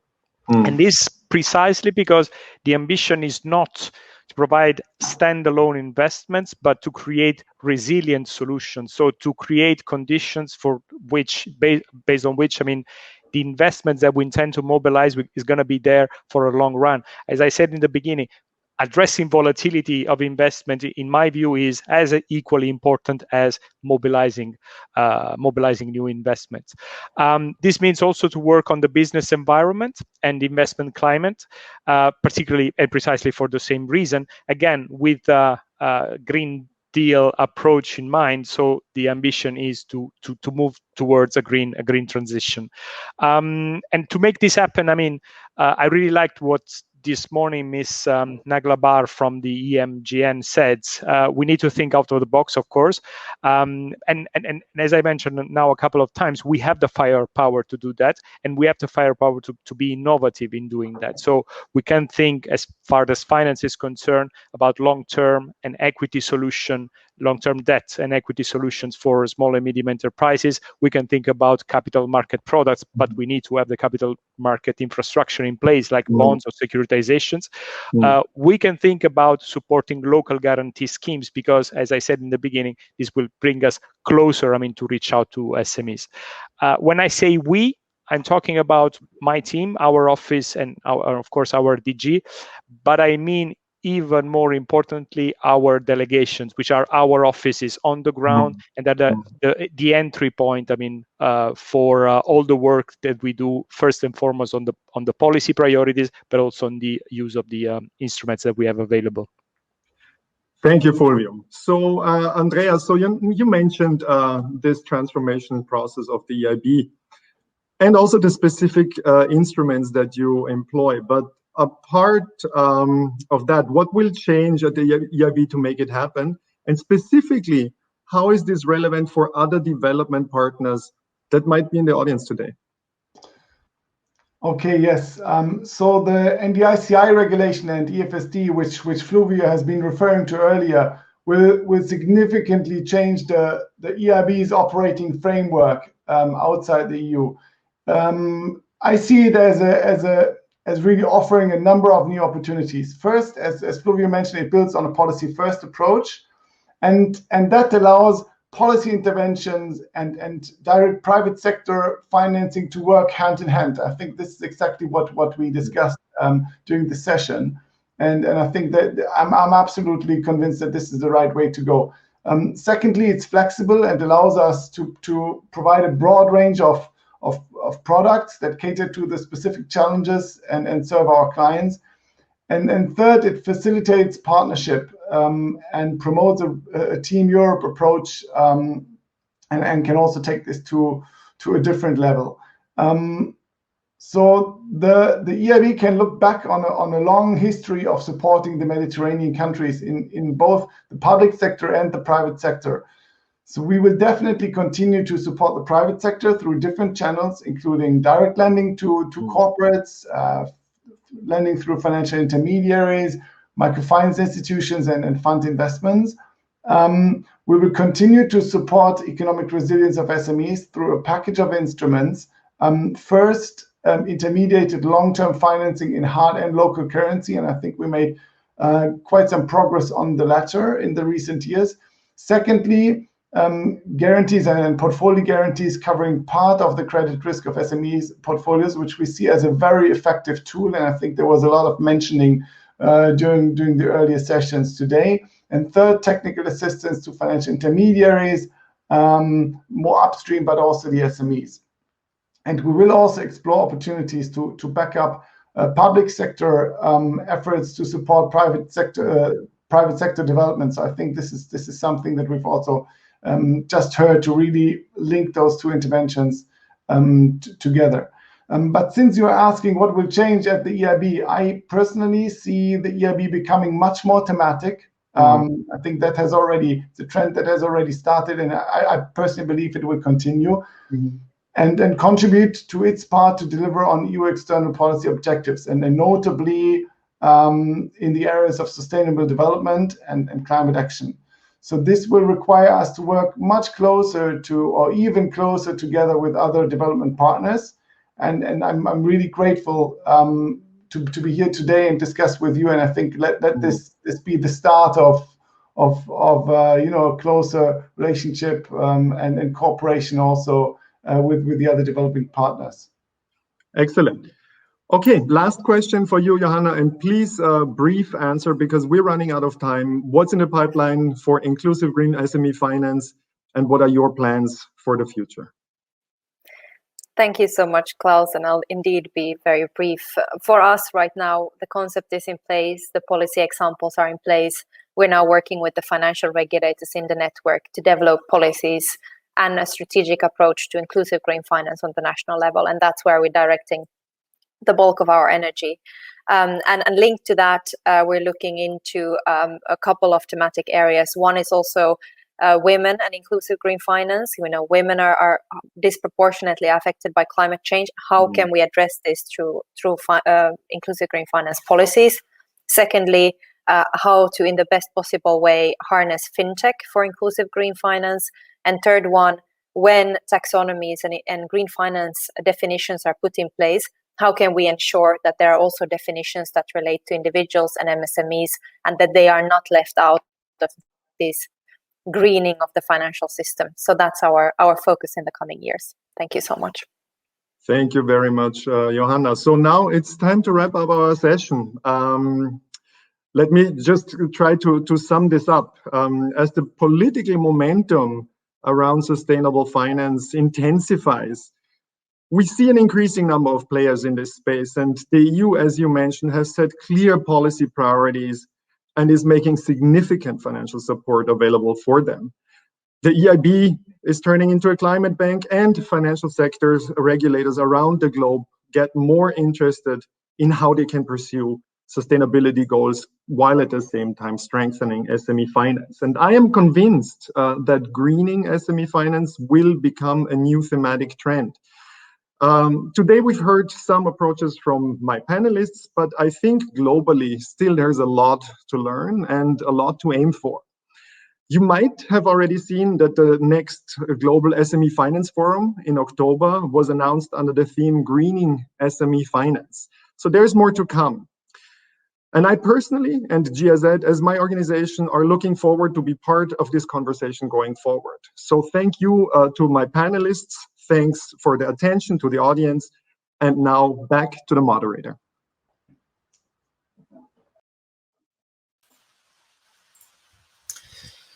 Thank you very much for this great panel. This was a fantastic last panel, to be honest. We have listened to many approaches to sustainability in MSME finance, and it is time for the closing remarks. But before we do, I invite you to watch one last video, and then we take it from there.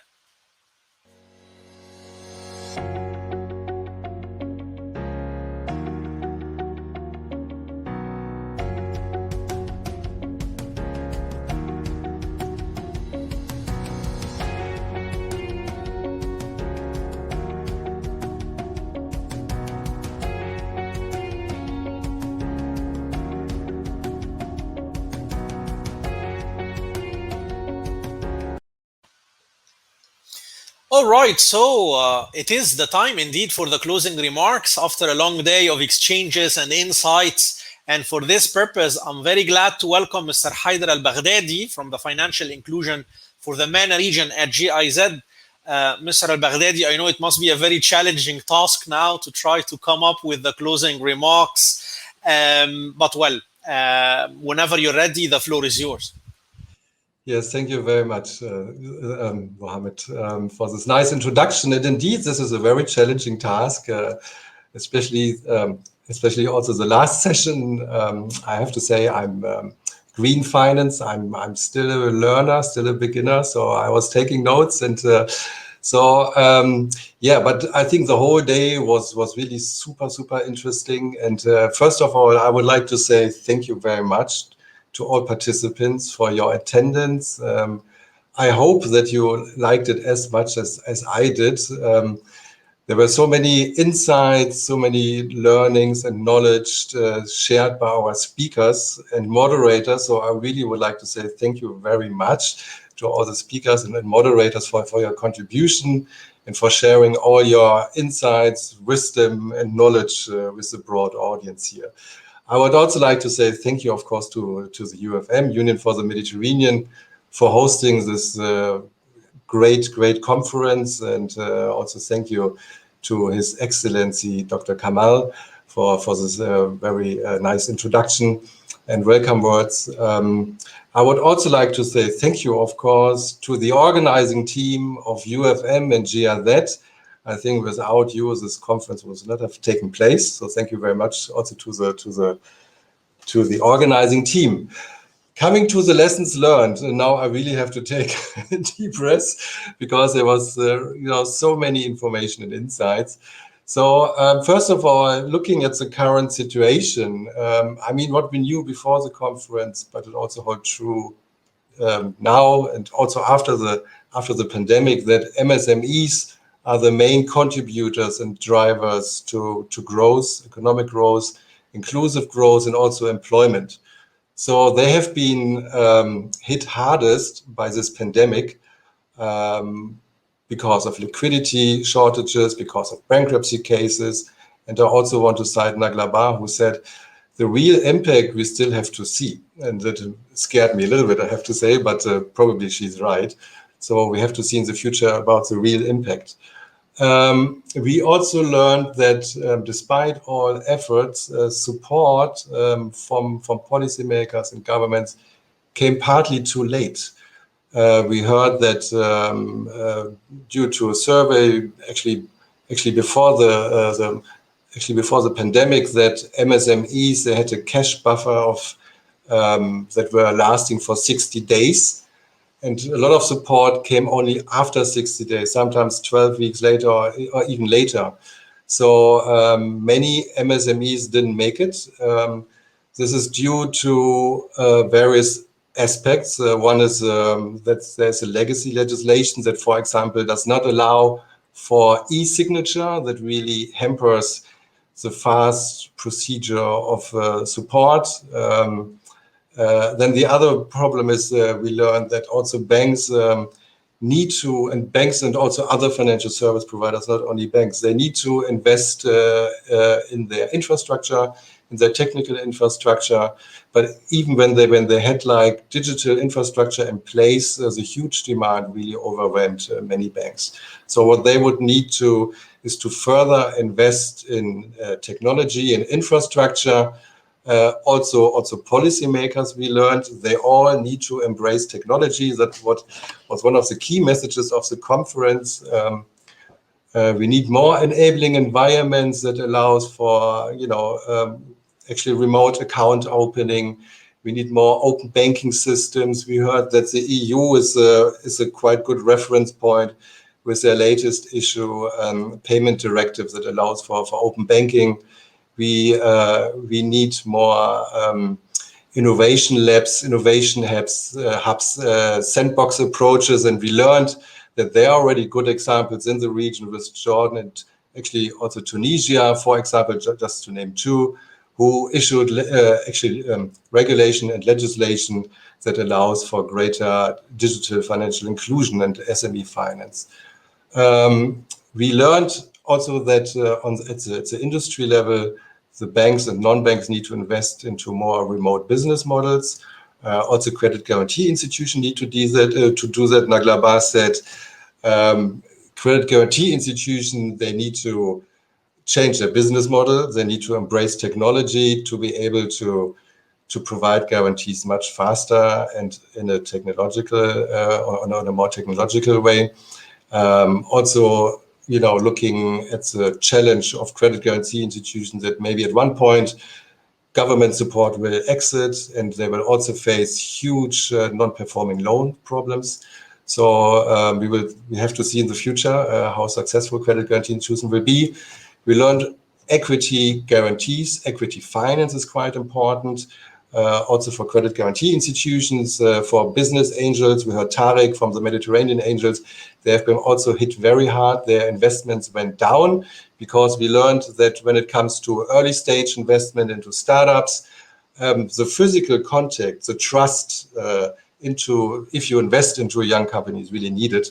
And that was during the pandemic very difficult, of course. And we hope that after the pandemic, this will change.